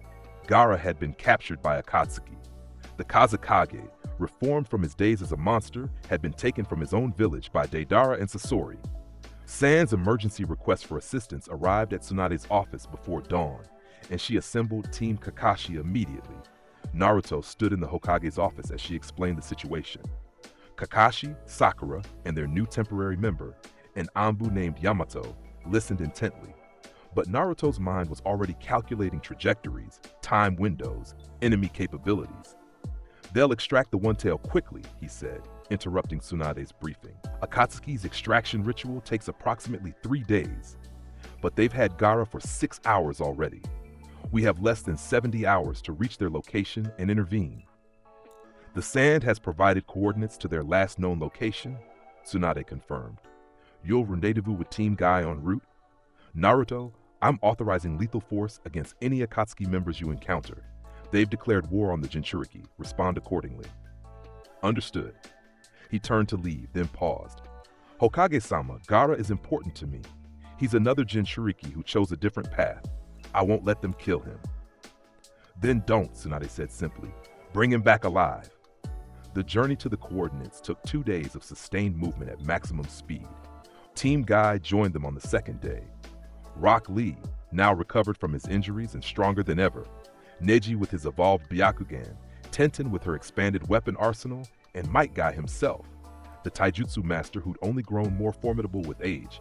They found the Akatsuki hideout exactly where Sand Intelligence indicated, a cave system in a remote mountain range, sealed with barrier techniques designed to delay pursuers. The massive boulder blocking the entrance bore paper seals channeling chakra from 5 separate locations. 5 satellite seals maintaining the barrier, Neji reported, his Byakugan active. We'll need to destroy them simultaneously too. No, Naruto interrupted. He raised his hand toward the boulder. Shadow flare. Dark energy spheres materialized around the entrance and detonated simultaneously. The barrier shattered, the boulder exploded inward, and the cave entrance lay open. Naruto walked through the debris without breaking stride. That works too, Guy said cheerfully, though his eyes were wary. He'd heard the stories about Naruto, but seeing the casual destruction firsthand was different. Inside the cave, they found the Akatsuki extraction ritual in progress. Gaara's body lay motionless on a stone altar, chakra being drawn from him by a massive statue with multiple eyes and hands. 7 holographic figures surrounded the ritual, Akatsuki members projecting their consciousness while their real bodies remained elsewhere. Pain's Devapath projection spoke first. Naruto Uzumaki, you're too late. The extraction is 90% complete. In minutes, the One Tail will be ours, and Gaara will be dead. Then I have minutes to stop you, Naruto replied calmly. He drew his Masamune, the blade singing as it left its sheath. Everyone else, stand back. This won't take long. Naruto, there are 7 of them, Sakura protested. Even you can't. These are projections, not their real bodies, he said, studying the holographic forms with analytical precision. They're maintaining the ritual remotely. If I disrupt the chakra flow severely enough, the extraction will fail. His wing manifested, black feathers spreading. Watch closely. This is what happens when gods play at kidnapping. He moved, teleporting directly to the statue, and brought his Masamune down in a devastating arc. Fervent blow. The impact cracked the statue's hand, and the extraction ritual stuttered. The 7 projections attacked simultaneously. Fire, water, earth, wind, lightning, and exotic techniques from Pain and Itachi's holographic forms. Naruto met them all with cold efficiency, scintilla. The barrier manifested, absorbing every technique thrown at him. Then he countered, his blade blurring through forms so fast that even Kakashi's Sharingan struggled to track. Octaslash, cascade formation. The technique evolved, each of the 8 strikes splitting into multiple attacks, creating a web of slashes that carved through the holographic projections. Itachi's projection dissipated. The others scattered, forced to reform their positions. Impressive, Pain's projection acknowledged. But you're still too late. The extraction is 95% complete. Gaara is already dying. Then I'll simply have to kill all of you faster than he's dying, Naruto said. He raised his free hand, and dark energy began coalescing at a scale none of them had witnessed before. The temperature in the cave dropped 20 degrees. Shadows deepened until only Naruto's aquamarine eyes and the gathering energy were clearly visible. Shadow flare, apocalypse configuration. Hundreds of dark spheres materialized throughout the entire cave system, their positions calculated with mathematical precision. They hung suspended for a heartbeat, and in that moment, every Akatsuki member realized what was about to happen. He's going to collapse the entire mountain, Kakashi whispered, grabbing Sakura and preparing to retreat. But Naruto had already calculated the angles. When the spheres detonated, the explosions channeled in specific directions. Every blast aimed at the statue, at the extraction ritual, at the chakra flows maintaining the technique. The cave shook violently, but it didn't collapse. Instead, the statue cracked, the ritual shattered, and every single Akatsuki projection dispersed from the feedback. Naruto caught Gaara's falling body before it hit the ground, checking for a pulse. Weak, barely there, but present. He's alive. The One Tail is still partially sealed. Sakura, medical attention now.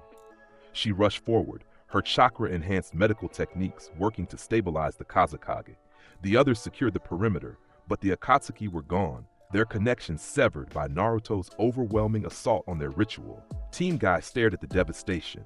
The statue was destroyed, the cave system irreparably damaged, and Naruto stood calmly amidst the wreckage, as if he'd simply swatted an insect rather than decimated an S-rank extraction ritual maintained by 7 of the world's most dangerous criminals. That was incredible, Lee breathed, his eyes shining with admiration. The power of youth combined with such technique. That was terrifying, Neji corrected quietly, his Byakugan having tracked every microsecond of the assault. He destroyed their entire operation in less than a minute.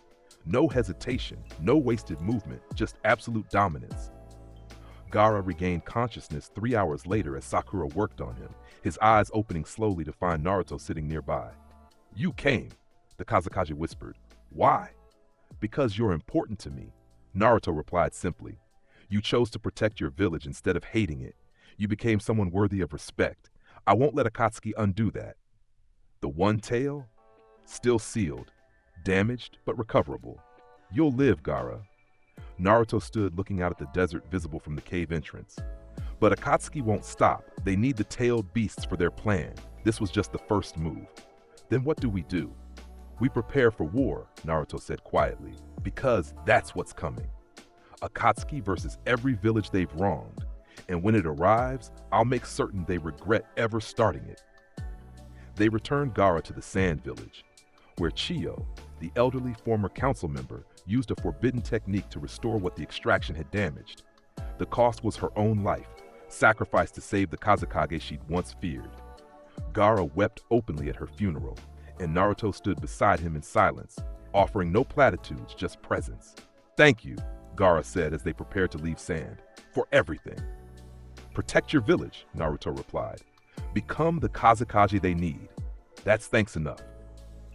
The return to Konoha took 3 days, and Naruto spent them in contemplative silence. The encounter had confirmed what he'd suspected. Akatsuki was escalating. Pain had witnessed his power firsthand twice now and was adapting.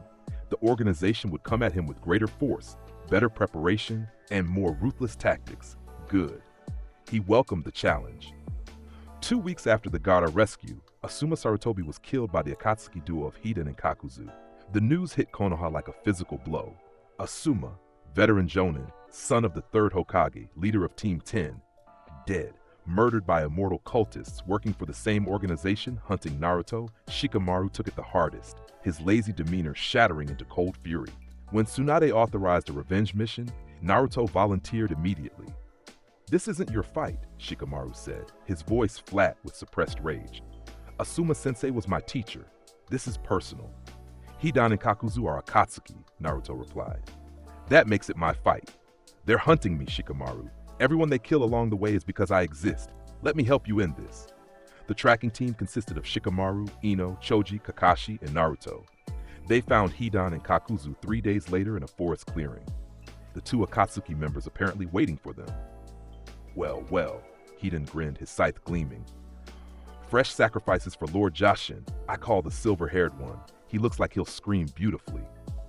"That one is the Nine-Tails Jinchuriki," Kakuzu warned, his cold eyes studying Naruto. Pain's reports indicated extreme caution. "We should retreat and—" "Screw that," Hidan charged forward, scythe swinging. "I'm immortal. What's he gonna do, kill me? Not possible." "Heartless angel," Naruto said calmly, raising his hand. The technique hit Hidan mid-charge, and the immortal collapsed to his knees, suddenly feeling mortal for the first time in decades. His regeneration stopped. His connection to Jashin faltered. His incredible durability evaporated, leaving him just flesh and bone. What did you do?"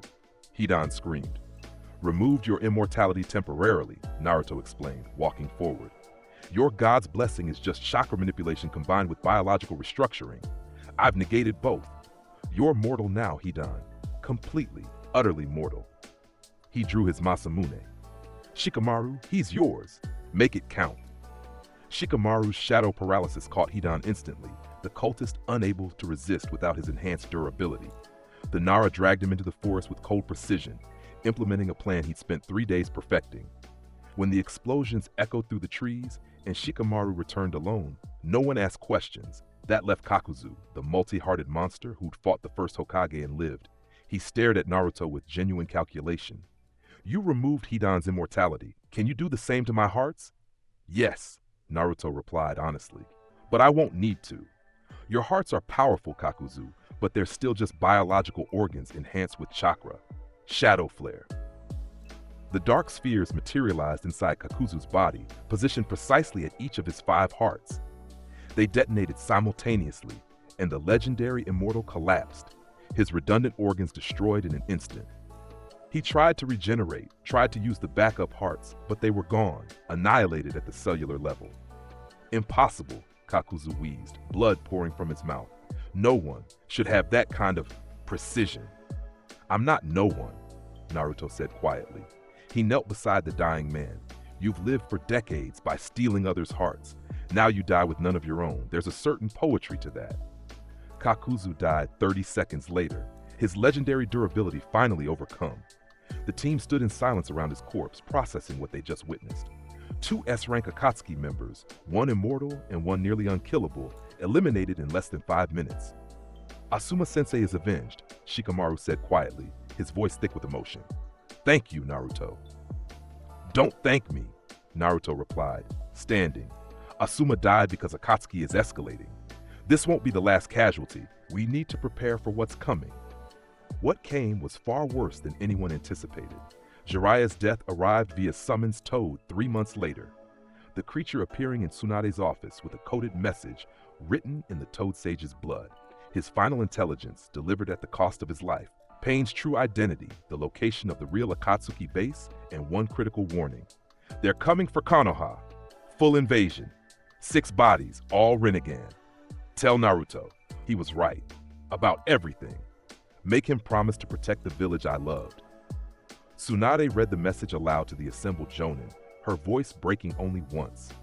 Naruto stood at the back of the room, his expression unchanging, but his knuckles white where he gripped the Masamune's hilt. Jiraiya had been one of the few who treated him with genuine kindness. Not fear disguised as respect, not manipulation disguised as concern, just honest warmth.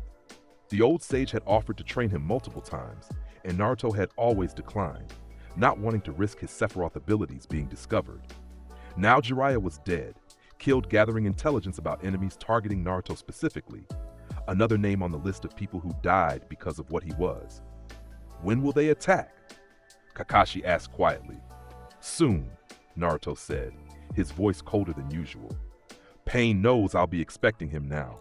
He'll strike while we're still processing Jiraiya's death, while Tsunade is emotionally compromised, probably within 72 hours. You seem certain, an Anbu captain observed. I fought him before. I know how he thinks. Naruto's aquamarine eyes were distant. He believes in overwhelming force and calculated timing. He'll bring all 6 bodies maximum power and target the village's center to cause maximum chaos. The goal won't just be capturing me. It'll be breaking Konoha's will to resist. Then we prepare, Tsunade said, her grief hardening into Hokage resolve. Evacuate civilians to shelters, station Anbu at key points, medical teams on standby, and Naruto. She looked at him directly. When Pain arrives, you have authorization to use any and all force necessary. If you can kill him, kill him. No holding back, no mercy, no hesitation. I never plan to show mercy, Naruto replied. Pain has killed too many people I respect. Jiraiya, Asuma indirectly, countless others across the years. When he comes, I'll end him completely. His wing manifested briefly, black feathers spreading. This village is my home. Anyone who threatens it dies. That's not negotiable. Pain arrived exactly 60 hours later, just as Naruto predicted. The invasion began with the Ashura path dropping from the sky and landing in the village center, its mechanical body transforming into a weapon platform. Missiles launched in every direction, explosions ripping through buildings, civilians screaming as they fled toward shelters. Then the other 5 bodies appeared, each taking a different sector of the village. The animal path began summoning massive creatures, a 3-headed dog that multiplied when struck, a giant bird that rained destruction from above, a rhino that charged through buildings like paper. The human path started hunting Shinobi, ripping out souls with every touch. The Preta path absorbed every technique thrown at it, nullifying Konoha's defenders. The Naraka path judged and destroyed anyone who lied to it. And the Deva path, Pain's main body, stood atop the Hokage monument and spoke with a voice that carried across the entire village. Konoha, hear me. You harbor the Nine-Tails Jinchuriki. Surrender him, and the destruction ends. Refuse, and your village will be reduced to a crater. You have 30 seconds to decide. Naruto teleported directly to the Deva path, appearing on the monument beside Pain without warning. They don't need 30 seconds. The answer is no. If you want me, Pain, then fight me. Leave the village out of this. Pain's Rinnegan studied him. You're offering yourself freely? I'm offering you a chance to die cleanly instead of being hunted down afterward, Naruto corrected. He drew his Masamune. Your other 5 bodies are causing chaos below. Call them off, face me one-on-one, and I'll give you the fight you want. Or continue terrorizing civilians, and I'll destroy all 6 bodies systematically while you watch. Bold words. Pain raised his hand. Shinra Tensei. The repulsive force hit Naruto and sent him flying backward, but he teleported mid-flight, reappearing directly in front of Pain with his blade already in motion. Octaslash! 8 strikes flowed like water, each one aimed at a vital point, each one calculated to overwhelm the Deva Path's 5-second cooldown on Shinra Tensei. Pain blocked the first 3 with black chakra receivers, dodged the 4th and 5th, and used a partial Shinra Tensei to deflect the 6th.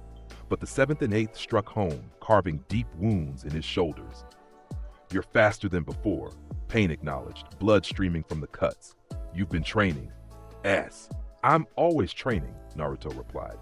But this isn't about training, Pain. This is about you murdering Jiraiya, about you attacking my village, about you thinking you can impose your will on others through fear and force. Dark energy began gathering around him. I'm going to show you what real overwhelming power looks like. Shadow flare, symphonic configuration. Instead of the usual spheres, the dark energy formed into dozens of orbiting points around the entire Hokage monument, creating a 3-dimensional web of destruction that covered every possible escape route. When they detonated, the synchronized explosions carved the monument into rubble and forced Pain to use Shinra Tensei at maximum power just to survive. But Naruto was ready.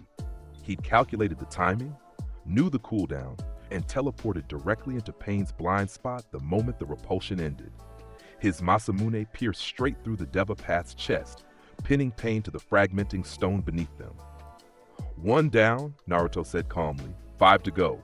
The Deva Path coughed blood and smiled. You think you've won? I am merely 1 path among 6. The others will continue the destruction while you waste time with me. Wrong. Naruto's wings spread fully, and he launched into the air, pulling Pain with him on his impaled blade. You're all connected through the Rinnegan. Shared vision means shared weakness.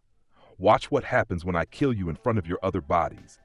He teleported directly above the village center, where the other 5 paths were wreaking havoc, and held the impaled Deva Path high for all to see. Then he channeled energy through his Masamune and spoke the technique he'd been saving for exactly this moment. Supernova, surgical strike. The compressed sphere of annihilation formed at the blade's tip, but unlike previous uses, Naruto kept it controlled, focused, directed. When it detonated, the blast consumed only the Deva Path, disintegrating Pain's main body completely while leaving everything else untouched. The shockwave was visible for miles, a pillar of dark energy that pierced the sky, but the village itself suffered no collateral damage. The other 5 paths stopped moving simultaneously, their shared consciousness reeling from the feedback of losing the Deva Path. In that moment of hesitation, Naruto struck. He teleported to the animal path and destroyed it with a single strike. Fervent blow. The devastating impact didn't just kill the body, it obliterated the summoning contracts, sending every summoned creature back to its realm instantly. The Asura path tried to target him with missile salvos, but Naruto was already there, inside its guard. Heartless Angel. The technique drained the chakra powering its mechanical enhancements, and without that energy, the body simply collapsed into inert flesh and metal. The human path attempted to grab him, to rip out his soul, but Naruto caught its wrist and spoke quietly. Stigma. The multi-hit combination technique struck faster than the eye could see, reducing the human path to scattered remains before it could react. The Prita path raised its chakra-absorbing hands desperately, but Naruto simply drew his blade across its throat. Some problems are solved with simple solutions. That left the Naraka path, standing alone amidst the ruins of Pain's invasion, its summoning statue manifested but useless without the other bodies to revive. Naruto landed before it and sheathed his Masamune. It's over, Nagato, he said, addressing the hidden puppeteer directly. Your 6 paths are destroyed. Your invasion has failed. Surrender now, and I'll let you speak before you die. Refuse, and I'll hunt down your real body and kill you without conversation. The Naraka path was silent for a long moment, then spoke with Nagato's true voice, channeled through the corpse. How did you know my name? Jiraiya's final message. He figured out your identity before you killed him. Naruto's eyes were cold. Your real body is hidden somewhere in the village, controlling these corpses remotely. The chakra receivers, the synchronized movements, the shared vision, all of it requires a central intelligence. Where are you, Nagato? Don't make me tear the village apart looking. You would do that? Destroy what you're trying to protect? I would kill every threat to this village without hesitation, Naruto replied, but I prefer not to cause unnecessary damage, so I'm offering you a choice. Reveal yourself and face judgment, or hide and be hunted like the coward you are. Another long silence. Then the Naraka Path spoke again. Very well. I'm in the clock tower, 3rd floor. Come alone, Naruto Uzumaki. Let us discuss the nature of peace before one of us dies. Naruto found Nagato exactly where he'd indicated, a emaciated figure connected to a massive mechanical apparatus, his body wasted from years of controlling the Six Paths technique. Beside him stood Konan, her paper wings spread defensively, ready to die protecting the man she loved. Stand down, Nagato told her quietly. He's already won. The paths are destroyed. I have nothing left. You have your life, Konan said desperately. We can retreat, rebuild. No. Nagato's Rinnegan eyes studied Naruto with exhausted resignation. Look at him, Konan. Really look. That's not a boy. That's not even a Jinchuriki. That's something else entirely. Something that makes even the Rinnegan seem inadequate. He coughed, blood speckling his lips.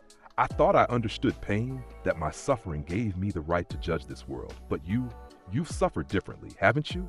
Isolated, feared, carrying burdens no child should bear. Yet you chose to protect instead of destroy. Why? Because destruction is easy, Naruto replied, sitting across from the dying man. Any fool with power can tear things down. Building something worth protecting, that's the hard part. You had the Rinnegan, Nagato. You could have built a village that rivaled the 5 great nations. Instead, you chose revenge disguised as peace. And what would you have done if you'd lost everything like I did? If you'd watched your parents die, your friends suffer, your village destroyed? Naruto was quiet for a moment, considering the question honestly. I don't know. Maybe I would have become you. Maybe worse. But I'd like to think I would have chosen differently. That I would have found a way to protect without controlling, to achieve peace without forcing it at the point of a blade. Nagato smiled bitterly. Jiraiya-sensei would have liked you. You have his idealism, tempered with the pragmatism he never quite mastered. He coughed again, his body failing. I'm dying, you know. The Rinne-tensei technique, I can use it to revive everyone I killed in this invasion. All the Konoha shinobi, all the civilians. But it will cost me my life. Then don't, Naruto said simply. You've caused enough damage. Let your death be punishment, not redemption. Harsh, but fair. Nagato's hands were already forming seals despite his words. Unfortunately, I'm going to do it anyway. Not for redemption. I'm beyond that. But because maybe, just maybe, it will prove that people can change. That even someone like me can choose a different path at the end. His eyes met Naruto's. Tell Konoha I'm sorry. Tell Jiraiya's memory that his student finally understood his teachings, and tell yourself that your way, protection without corruption, is worth the loneliness it costs. Nagato, no! Konan screamed, but it was too late. The Rinne-tensei activated, pulling massive amounts of chakra from Nagato's already failing body. Throughout Konoha, the dead began stirring, life flowing back into corpses, wounds healing, consciousness returning. Naruto watched in silence as Nagato sacrificed himself, the emaciated body crumbling to dust as the technique completed. When it was done, only ashes remained of pain. The man who terrorized nations and finally chosen something resembling redemption, Konan knelt beside the ashes, weeping silently. Naruto stood to leave, then paused. What will you do now? I don't know, she whispered. Akatsuki is finished. Nagato is dead. I have nothing left. You have a choice, Naruto said. The same choice I gave Zabuza and Haku years ago. Disappear, build a new life, become someone who creates instead of destroys. Or continue Akatsuki's path and I'll hunt you down eventually. What will you choose? She looked up at him, her amber eyes red from crying.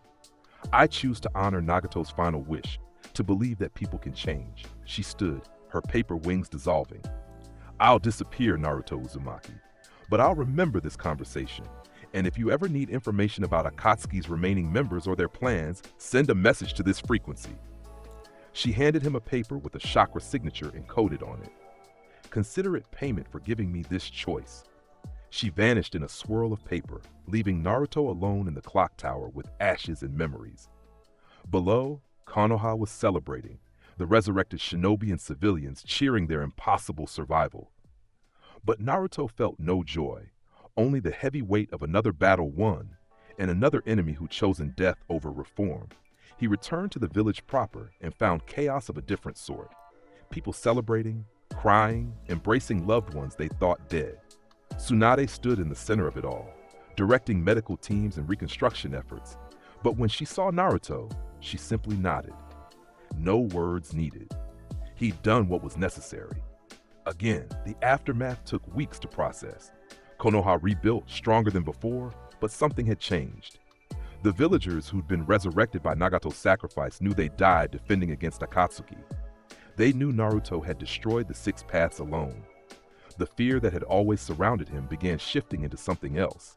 Not quite worship, but deep, complicated respect mixed with lingering unease. Naruto didn't care about their changing opinions. He trained, went on missions, and waited for the next threat. Because Akatsuki still had members out there. Obito Uchiha, the man behind the mask who called himself Madara, the real mastermind who'd manipulated Pain and countless others. The confrontation came at the 5 Kaji Summit, where the villages had gathered to discuss the Akatsuki threat. Naruto wasn't officially invited. He was still technically a genin. But Tsunade brought him anyway, knowing his input would be valuable. The summit descended into chaos when Sasuke appeared, hunting Danzo, revealing himself as a missing 9 willing to kill anyone in his path. Naruto sensed his former teammate's presence immediately and teleported to the confrontation, arriving just as Sasuke prepared to execute Danzo with Chidori. "Sasuke," Naruto said calmly, his sudden appearance making everyone in the room tense. "Stop!" Sasuke's Manjikyo Sharingan spun dangerously. "Stay out of this, Naruto. Danzo is mine. He ordered the Uchiha massacre. He's the one who destroyed my clan." "I know," Naruto replied, "and he deserves judgment for that. But this isn't the place, and you're not thinking clearly. Look around, 5 Kai, their bodyguards, me. Do you really think you're walking out of here alive if you start killing people?" "I don't care." Sasuke's Susanoo manifested, the skeletal defense forming around him. Itachi died because of Danzo's manipulation. The Uchiha died because the village feared them. Everyone here is complicit. Everyone here deserves. "Death?" Naruto interrupted. "Is that your solution now? Kill everyone who wronged the Uchiha? Where does it end, Sasuke? With Konoha destroyed? With you standing alone atop a mountain of corpses?" "If that's what it takes," Sasuke roared. "You don't understand, Naruto. You never had a family to lose. You never knew what it means to have everything ripped away." The words hung in the air, and for a moment, Naruto's cold exterior cracked into something darker. "You're right. I never had a family. I was alone from birth, feared and isolated, watching everyone else have what I couldn't. But I didn't let that destroy me, Sasuke. I didn't let it turn me into a monster who murders everyone in his path." His wing manifested, black feathers spreading. "You want to kill Danzo? Fine, but you'll have to go through me first." "So be it," Sasuke charged, Susanoo's skeletal hand reaching for Naruto with crushing force. "I'll kill you too, if that's what it takes." Naruto met the attack head-on. Octaslash! The 8 strikes hit Susanoo's manifestation and cracked it, just like they'd cracked Itachi's version years ago. Sasuke coughed blood from the feedback, but his hatred pushed him forward. Amaterasu! Black flames erupted across the room, consuming everything they touched, unstoppable fire that burned anything. Naruto raised his hand calmly. Scintilla. The barrier manifested, and the Amaterasu flame splashed against it harmlessly, unable to penetrate the energy field. Naruto advanced through the fire like it didn't exist, his Masamune gleaming. "You've gotten stronger, Sasuke. The Mangekyou gives you incredible power, but you're still fighting with borrowed abilities. Itachi's eyes, Orochimaru's techniques, hatred you inherited from your clan. None of it is truly yours." "Shut up!" Sasuke's Susanoo evolved, taking on muscle and armor, becoming more complete. "You don't get to judge me. You who were born with overwhelming power. You who never had to struggle." I struggle every day, Naruto said quietly, still advancing. I struggle not to become the monster everyone fears. I struggle to protect people who would rather I didn't exist. I struggle to find meaning and power that could destroy everything I care about. He was close now, within striking distance. But I keep fighting, Sasuke. Not for revenge, not for hatred, but because someone has to stand between the darkness and the light. He moved then, teleporting inside Suzanu's defense, appearing directly in front of Sasuke with his blade at the Uchiha's throat. Yield, please, before I have to kill my friend. Sasuke's Sharingan met Naruto's aquamarine eyes, and for a moment he saw it. The loneliness, the burden, the weight of being different. Saw the boy who'd chosen protection over destruction despite having every reason to do the opposite. Then Obito appeared in a swirl of distorted space, his masked face turning toward them. How touching. But I'm afraid I need Sasuke alive for my plans. Kamui. The space-time technique activated, pulling Sasuke into another dimension before Naruto could react. He lashed out with his Masamune, but the blade passed through Obito's intangible form harmlessly. You must be Obito Uchiha, Naruto said, recognizing the technique from reports. The man behind Madara's mask, the true leader of Akatsuki. Impressive deduction. Obito's Sharingan studied him. You're as dangerous as the reports indicated, but you're still too late. The Moon's Eye plan is already in motion. Soon, this world will be remade in infinite Tsukuyomi, and all suffering will end. By trapping everyone in an illusion? Naruto shook his head. That's not peace. That's surrender. Choosing a comfortable lie over a difficult truth. Says the boy who's never known true loss, Obito countered. When you've watched the person you love most die in your arms, when you've seen this world's cruelty firsthand, then you can judge my methods. Until then, you're just a child with power, playing at heroism. I'm a child who's saved more lives than you've destroyed, Naruto replied, who's given enemies the choice to change instead of forcing them into roles, who's proven that power without corruption is possible. His wings spread fully, and I'm the one who's going to stop you. Try it. Obito began fading into his dimension. But first, you'll have to survive what's coming. War, Naruto Uzumaki. War between every village and Akatsuki's final forces. I've declared it officially. Gather your allies, sharpen your blade, and prepare for the Fourth Shinobi World War. We'll see if your ideals survive the meat grinder. He vanished, leaving Naruto standing in the ruins of the summit chamber with 5 Kage staring at him in various states of shock and awe. That, the Raikage said slowly, was the most impressive display of power I've witnessed in 30 years. Who the hell are you, really? Naruto Uzumaki, he replied simply. Konoha Shinobi, and someone who's very tired of Akatsuki threatening everyone I care about. He turned to Tsunade. Hokage-sama, permission to hunt down Obito and end this before it becomes a full-scale war? Denied, Tsunade said firmly. If Obito has declared war, we need to prepare properly. Coordinated forces, strategic planning, alliance building. This isn't something even you can solve alone, Naruto. Then I'll do it as part of a team, he replied. But I won't sit idle while he gathers power. Obito has space-time techniques that make him nearly untouchable. I need to develop counters, find weaknesses, prepare for a battle that might determine the world's future.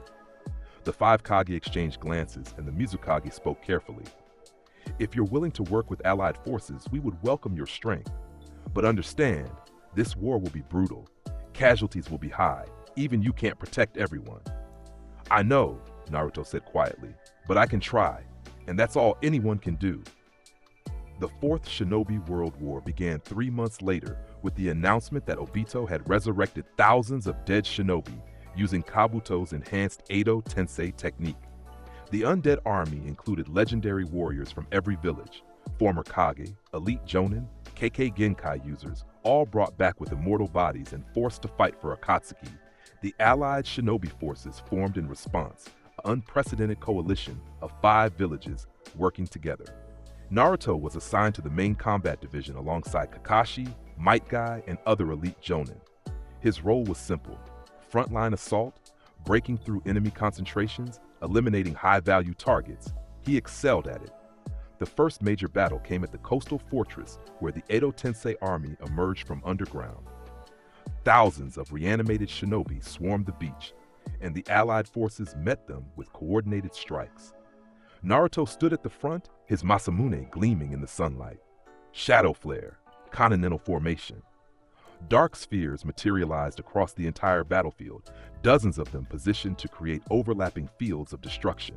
When they detonated, hundreds of Edo Tensei shinobi were blown apart, their regenerating bodies giving the Allied forces crucial seconds to press the advantage. But the undead kept coming, reforming, attacking with suicidal determination. Naruto moved through them like wind through grass, his techniques dismantling enemies faster than they could regenerate.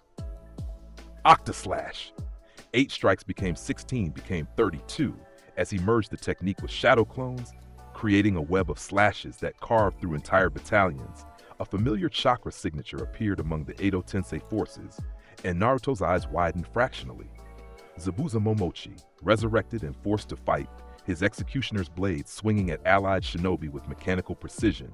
Naruto teleported directly to him, blocking the blade with his Masamune. Zabuza, I gave you a chance to disappear. You should have taken it. I did disappear, brat. The resurrected Zabuza replied, his voice hollow. Died quietly a year ago, but this bastard Kabuto brought me back, forced me to fight. I can't control my own body, can't refuse the commands. His eyes met Naruto's. Kill me. Properly this time. Release me from this technique. I don't know how to permanently destroy Edo Tensei yet, Naruto admitted, but I can contain you until we figure it out. Heartless angel. The technique hit Zabuza, and the chakra animating his corpse stuttered. The reanimation didn't break entirely, but it weakened significantly, giving Naruto time to seal the body in a barrier scroll. He did the same to dozens of other resurrected shinobi, containing instead of destroying, preserving their dignity while removing them from battle. The war raged for days, then weeks. Naruto fought in every major engagement, his overwhelming power turning tides and breaking enemy formations. He faced Edo Tensei versions of the previous Kage, legendary warriors who shaped history, and defeated them all with cold efficiency. The second Mizukage fell to Supernova's controlled release. The third Raikage was sealed after Naruto exhausted him with sustained Octaslash combinations. The Gold and Silver brothers were destroyed by Shadow Flare before they could fully deploy their treasured tools, but the war's true test came when Madara Uchiha himself was resurrected, not by Edo Tensei, but restored to life through forbidden techniques. The legendary Uchiha appeared on the battlefield like a force of nature, his power eclipsing every other combatant. So this is the current generation, Madara observed, studying the allied forces with his eternal Mangekyo Sharingan. Weak, disorganized, clinging to peace like children to their mother's skirts. His eyes found Naruto. Except you. You're different. You have the eyes of someone who understands power. Who are you, boy? Naruto Uzumaki, he replied, stepping forward while the other shinobi fell back instinctively. And you're Madara Uchiha, the man who helped create this village and then tried to destroy it. You should have stayed dead. Madara laughed, the sound carrying across the battlefield. Such arrogance! Do you know who I am? What I'm capable of? I fought the first Hokage to a standstill. I possessed the Rinnegan before anyone alive knew it existed. I've planned this war for decades. His Susanoo manifested, massive and complete, a warrior of chakra that dwarfed buildings. Show me what makes you think you can challenge a god. Fervent rush, Naruto said calmly, launching himself at the Susanoo with his Masamune extended. The devastating combination technique hit the ethereal warrior like a meteor, cracking its armor, forcing Madara to reinforce it desperately. Naruto didn't let up, his attacks flowing in relentless sequences. Octaslash, Shadow Flare, Stigma! Each technique hammered the Susanoo, each one finding new weaknesses, each one demonstrating power that made even Madara's legendary strength seem inadequate. The Uchiha's eyes widened as his perfect defense began crumbling. Impossible! Your speed, your power, your techniques. None of it makes sense. What are you? I'm someone who was born with power I never asked for, Naruto replied, his wing manifesting as he ascended above the battlefield. Someone who learned to use that power without letting it corrupt me. Someone who stands between people like you and the world you want to destroy. Dark energy began gathering at a scale that made the sky darken. And I'm the one who ends your war, Madara Uchiha. Right here. Right now. Supernova. True release. The technique built slowly, reality warping around the compressed annihilation at his sword's tip. Every shinobi on the battlefield, allied and Edo Tensei alike, stopped fighting to stare at the gathering destruction. Madara's Susanoo expanded to maximum size, every defense activated, every technique prepared. It wasn't enough.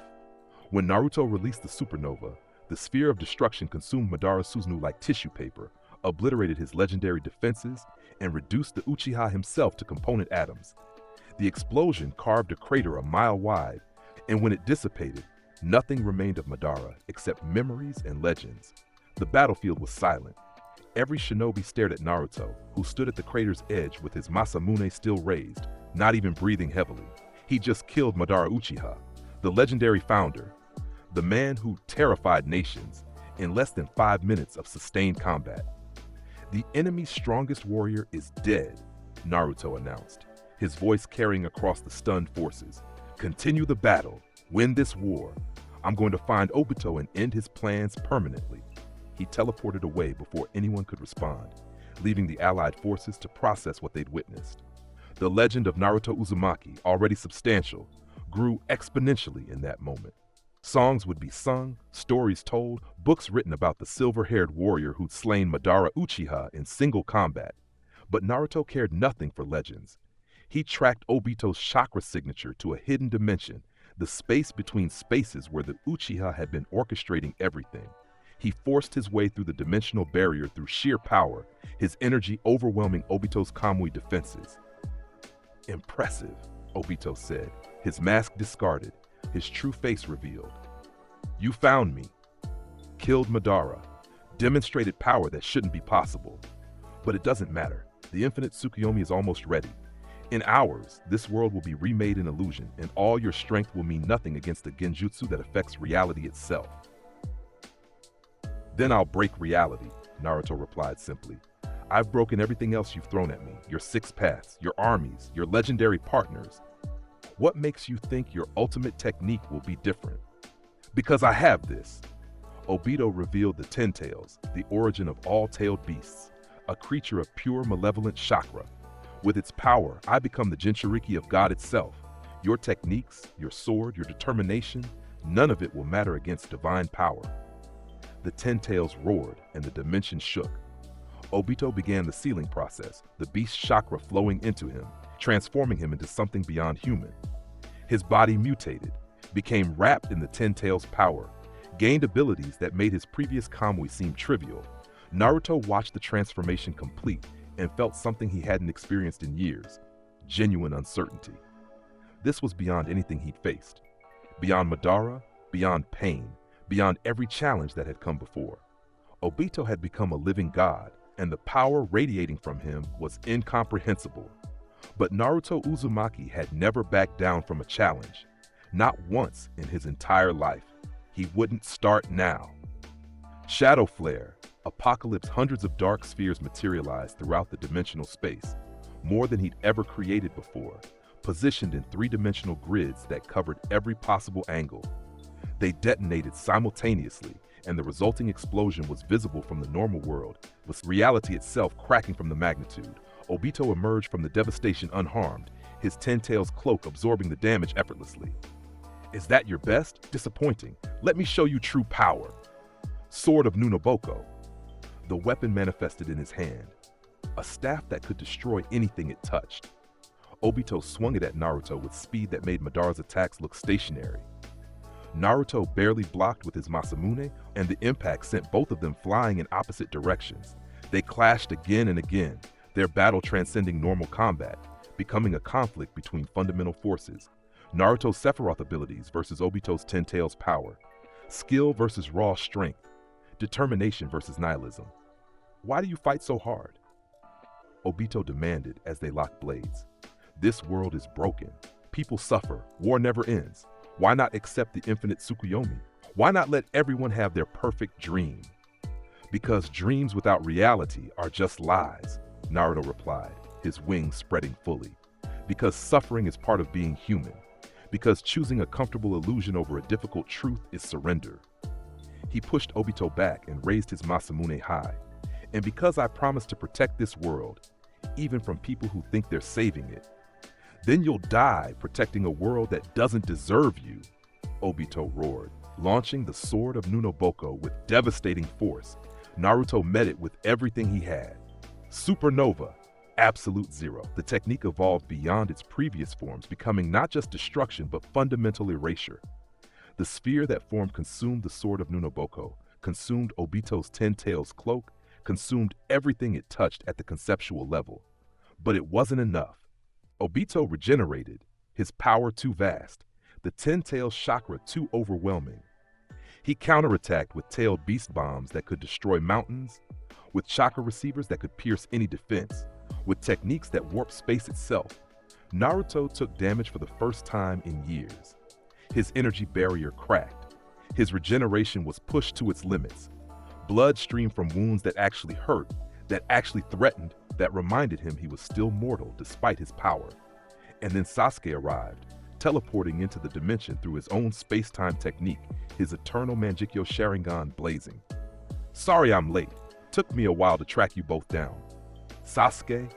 Naruto was genuinely surprised. What are you doing here? Saving your ass, apparently, Sasuke replied with a slight smirk. You look like you could use help. And before you say you don't need it, shut up. We're teammates, partners. That means I fight beside you, even when you're too stubborn to ask. How touching, Obito mocked. Two children playing at being heroes. It doesn't matter how many of you there are. The 10 tails makes me invincible. Let's test that theory, Naruto said, exchanging a glance with Sasuke. Their coordination was instant, perfect, years of training together despite the separation. Shadow Flare! Amaterasu! The techniques merged. Dark energy spheres wrapped in black flames that couldn't be extinguished. They struck Obito simultaneously and actually made him scream, the combination overwhelming even his godlike regeneration. They pressed the advantage, Naruto's Masamune strikes paired with Sasuke's Susanoo attacks, their coordination so perfect that Obito couldn't counter both simultaneously. For the first time since acquiring the 10 tails, he was being pushed back. This is impossible, Obito raged. I have the power of God. You're just Shinobi. We're not just Shinobi, Naruto corrected, his wings spreading as Sasuke's Susanoo manifested fully behind him. We're the generation that refuses to accept your broken vision. The ones who choose reality over illusion. The ones who will surpass every legend that came before. He raised his Masamune as Sasuke channeled lightning through his blade. And we're the ones who end your war right now. They struck simultaneously. Naruto's supernova and Sasuke's Kirin merged into a single devastating technique that combined dark energy and lightning into something that transcended both. The attack hit Obito dead center and kept going, consuming the 10-tail chakra, overwhelming his regeneration, destroying the very concept of his godhood. When the light faded, Obito lay on the ground, the 10 tails' power stripped away, his body broken but alive. He stared up at them with shock and something like respect. You actually did it. Defeated the 10 tails Jinchuriki. How? Because we fight for something worth protecting, Naruto said, kneeling beside him. You fought for an illusion, Obito, a dream of peace that required enslaving everyone. We fought for the real world with all its flaws and beauty and pain. That difference made us stronger. Rin, Obito whispered, his eyes distant. I just wanted to see her again as a world, to create a world where we could be together. I understand, Naruto said quietly. But she wouldn't want this, wouldn't want you to destroy the world in her name. Let it go, Obito. Accept that she's gone and that the world keeps turning. That's what it means to be human. Obito was silent for a long moment, then nodded slowly. You're right. I was so wrong. Everything I did, all the pain I caused, tears streamed down his face. Can I be forgiven? That's not for me to decide, Naruto replied. But you can start by releasing the infinite Tsukuyomi's preparations, by stopping the war, by using what life you have left to undo some of the damage. I'll try, Obito whispered. But Naruto, there's something you should know. Madara had a contingency plan. If he died, someone else would resurrect him. Someone with the Rinnegan and knowledge of the Rinne-Tensei technique. You need to. He stopped talking because his chest exploded outward, a black chakra receiver piercing through from behind. Madara stood behind him, restored to life through Obito's Rinnegan, his body whole and powerful. Thank you for weakening him, Madara said with a cold smile. I was waiting for the right moment to steal the Rinnegan and restore myself. Your battle made that much easier. He tossed Obito's dying body aside and turned his attention to Naruto and Sasuke. Now then, where were we? Ah yes, I was about to show you true despair. You should have stayed dead, Naruto said, standing slowly. His energy was depleted from the battle with Obito, his wounds still healing, but his eyes were cold and determined. Sasuke, can you fight? I'm low on chakra, Sasuke admitted, but I'm not running. We end this here. Admirable but foolish, Madara said. He began forming hand seals at blinding speed. I have both Rinnegan now, the full power of the Sage of Six Paths Eyes. Against that, even your combined strength is insufficient. Mugen Tsukuyomi. The technique activated, the infinite Tsukuyomi reflecting off the moon, casting genjutsu across the entire world. Naruto felt it trying to take hold, to drag him into an illusion, to trap him in a perfect dream. Scintilla, eternal manifestation. His energy barrier expanded to cover both himself and Sasuke, rejecting the genjutsu through sheer power. The infinite Tsukuyomi couldn't penetrate, couldn't affect them, couldn't trap them in dreams. But the rest of the world wasn't so fortunate. Every shinobi, every civilian, everyone fell into the genjutsu's grasp. The allied forces stopped fighting. The Edo Tensei army stood motionless. The entire world was trapped in illusion except for Naruto, Sasuke, and Madara. Impressive, Madara acknowledged. You resisted the infinite Tsukuyomi, but it doesn't matter. With everyone else trapped, you have no support, no backup, no hope. It's just you two against me. And I am immortal, invincible, unstoppable. We've heard that before, Naruto replied. From Zabuza, from Orochimaru, from Pain, from Obito. They all claimed to be unbeatable. They all learned otherwise. His wings spread fully, black feathers gleaming. You'll be no different.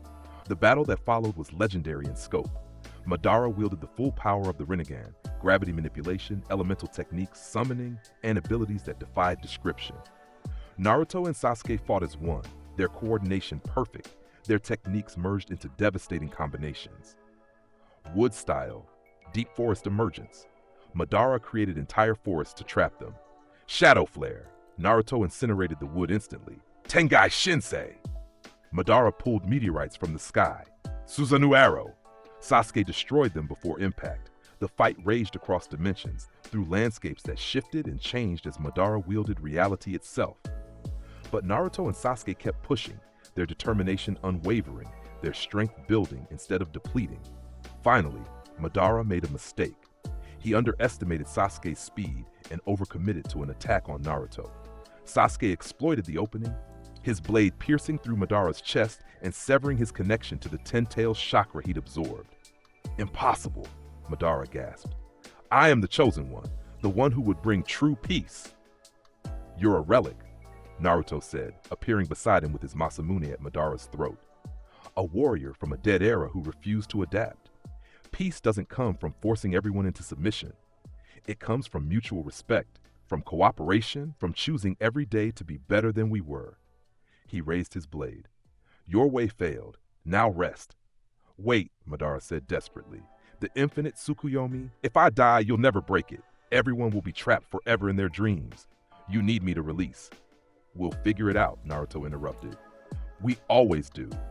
Goodbye, Madara Uchiha.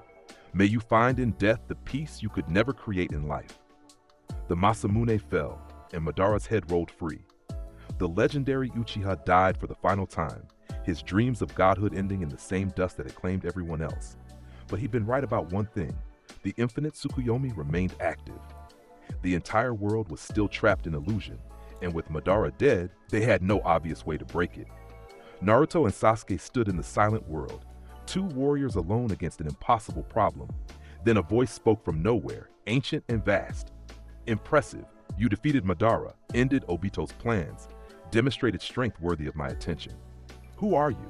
Naruto demanded, his blade raised. I am Kaguya Akatsuki, the voice replied. The origin of chakra, the source of all shinobi power. And I have been waiting centuries for warriors strong enough to free me from my prison. Reality shattered, and a woman appeared, beautiful, terrible, with white eyes that held no emotion and power that dwarfed even Madara's. I created the infinite Tsukuyomi long before Madara. I fed the god tree with human chakra. I enslaved this world once and will do so again, but first I must eliminate the only threats to my reign. You. Another god-level opponent, Sasuke muttered. Is there anyone normal left to fight? Apparently not, Naruto replied. He studied Kaguya, his analytical mind processing her power signature, her energy patterns, the way reality bent around her. This was beyond anything he'd faced. Beyond Madara, beyond the 10 tails, beyond comprehension. This was fighting the source of all chakra itself, but he'd never back down. He wouldn't start now. Sasuke, he said quietly, if we die here, I want you to know, you were a good friend, even when you were a bastard, even when you left, even when I wanted to punch you, you mattered. Don't get sentimental on me now, Sasuke replied, but he smiled slightly. We're not dying. We're going to kill a goddess, save the world, and argue about who gets credit afterward. Deal, Naruto said.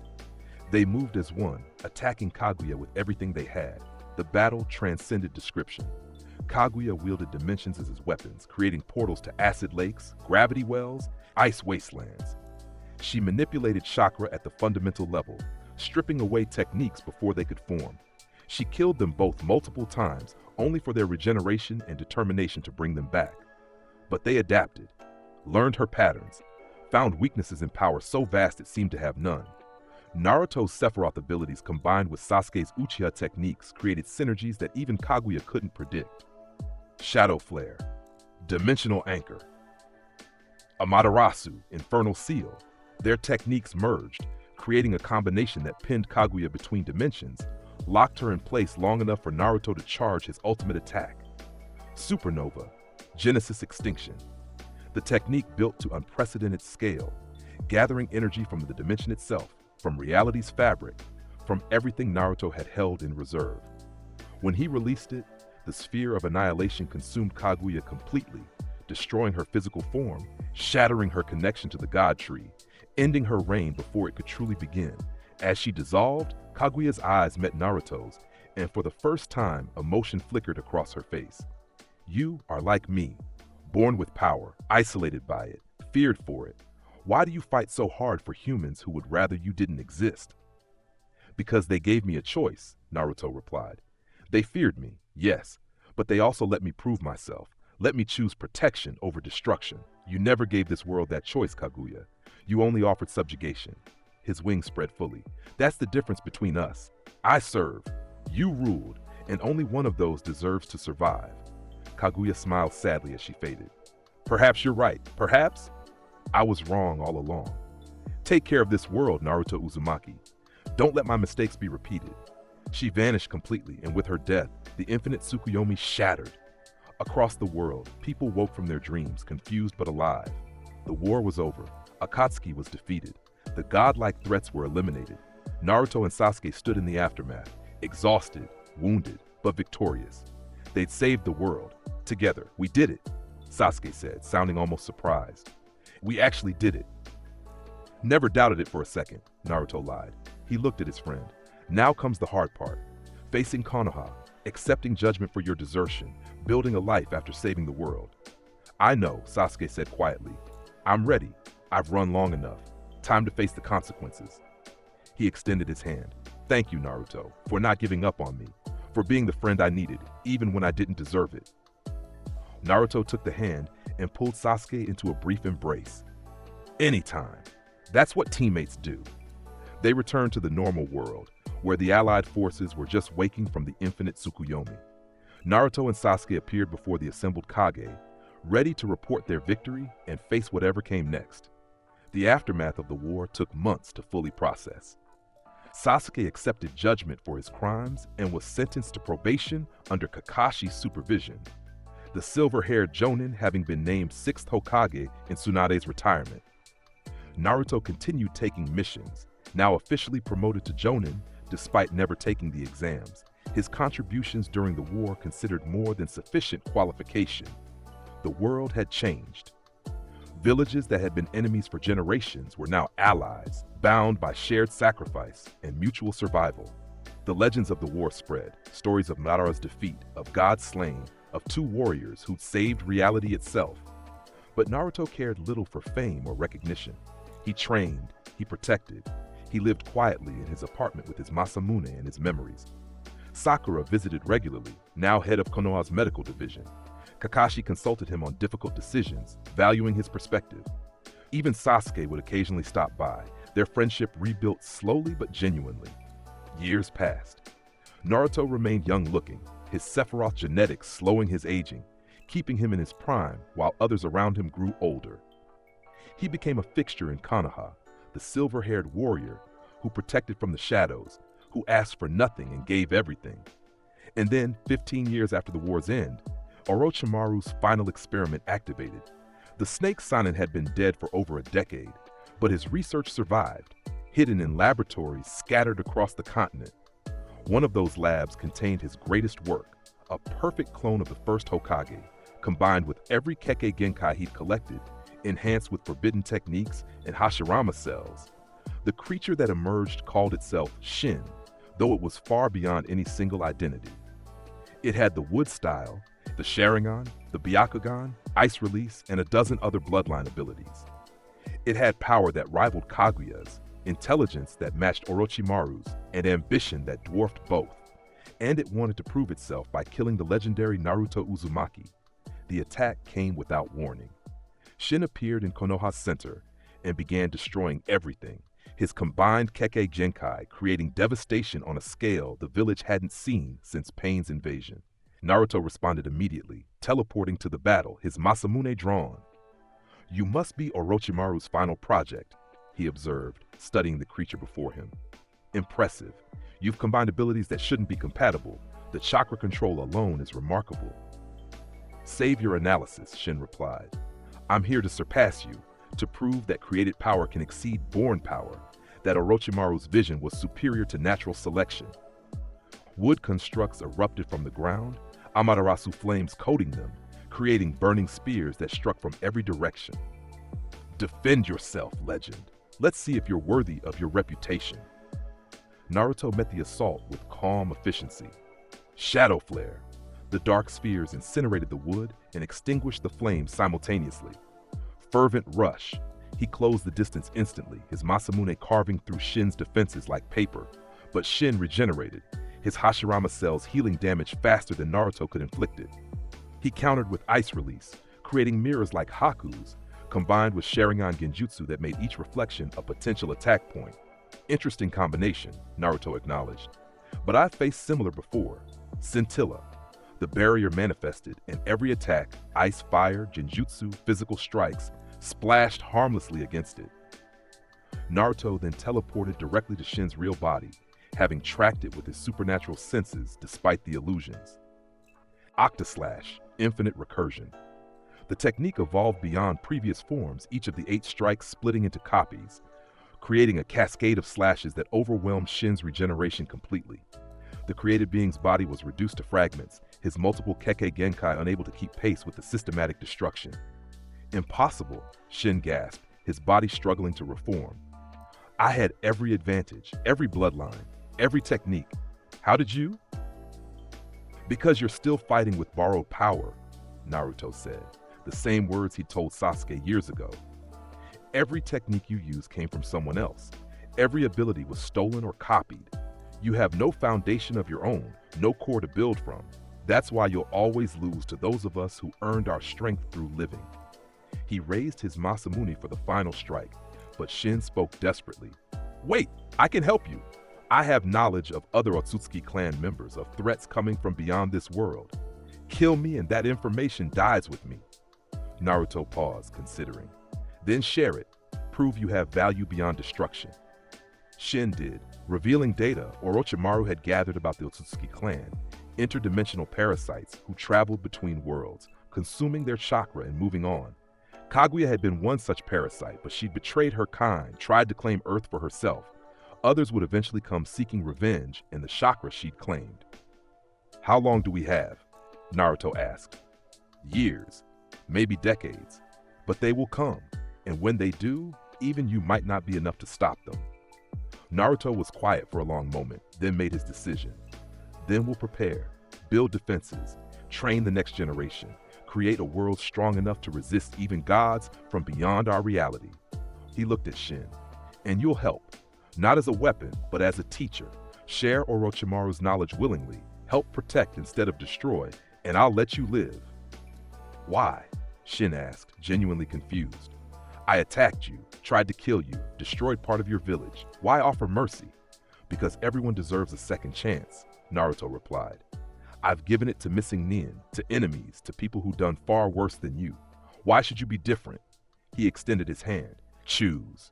Death as Orochimaru's final failure, or life as someone who protects the world he tried to conquer. Shin took the hand, and a new path began.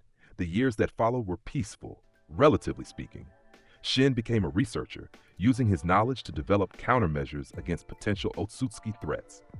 Naruto continued protecting Konoha, training the next generation of shinobi, preparing for conflicts that might be decades away. Sasuke married Sakura and had a daughter named Sarada. Kakashi trained a new generation of Anbu. The villages maintained their alliance, their bonds strengthened by shared victory and mutual respect. And Naruto remained as he'd always been, the one-winged angel, standing watch over a world that had learned to accept him. No longer feared for his power, but respected for his choices. No longer isolated, but surrounded by connections built through years of protection and sacrifice. He stood on the Hokage monument one final time as the sun set over Konoha, his silver hair catching the dying light. 20 years had passed since the war's end. 20 years of peace built on the foundation he and others had fought to create. Still brooding up here? Sasuke's voice came from behind him, the Uchiha approaching with characteristic silence. Reflecting, Naruto corrected. There's a difference. Sure there is. Sasuke stood beside him, looking out over the village. You know, when we were kids, I never thought we'd end up here. Both alive, both protecting the same village, both? Content, Naruto repeated thoughtfully. Is that what this is? Close enough, Sasuke replied. You saved the world, Naruto, multiple times, killed gods, defeated legends, protected everyone who mattered. What else is there? Teaching the next generation not to make our mistakes, Naruto said quietly, making certain they understand power without losing themselves to it, preparing them for threats we can't predict. He looked at his friend. You should be part of that. Your daughter needs to learn from you.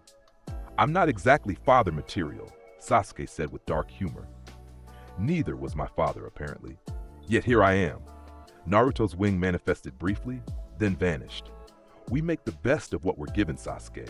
That's all anyone can do. They stood in comfortable silence as night fell over Konoha, two warriors who'd saved the world and earned the right to rest. But Naruto knew rest was temporary. Threats would always come. Enemies would always arise. And when they did, he would be ready, because that's what he did. That's who he was.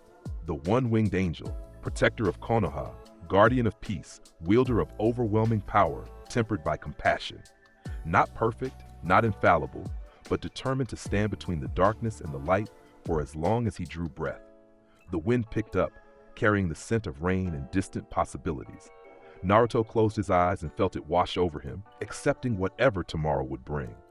His journey had been long, his battles countless, his sacrifices substantial, but he'd never wavered, never compromised who he was for convenience or power, never let the corruption he carried inside him spread to the world around him.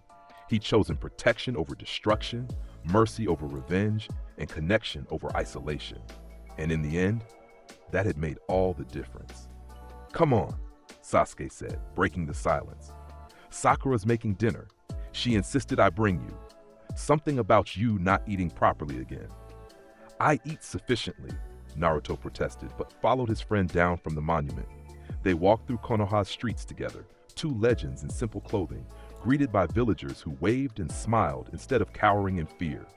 Children played in the streets, merchants sold their wares, and life continued its eternal cycle. Naruto had given them this peace. He and countless others who'd fought, who'd sacrificed, who'd chosen to be better than their worst instincts. And as he sat down to dinner with friends who'd become family, he felt something he'd rarely experienced in his early years. Peace. Genuine, earned peace.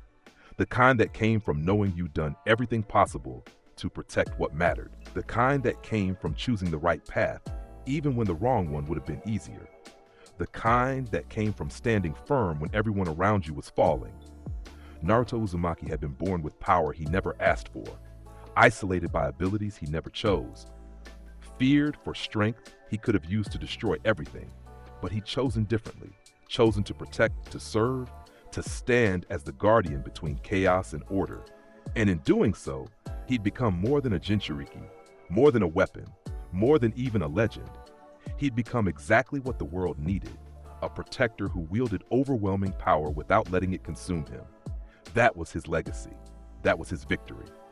That was enough. This is my path, my will, and my promise. Thank you for witnessing my story. There are many battles yet to come, and I will need your strength. Subscribe for more, and together we will forge a new destiny.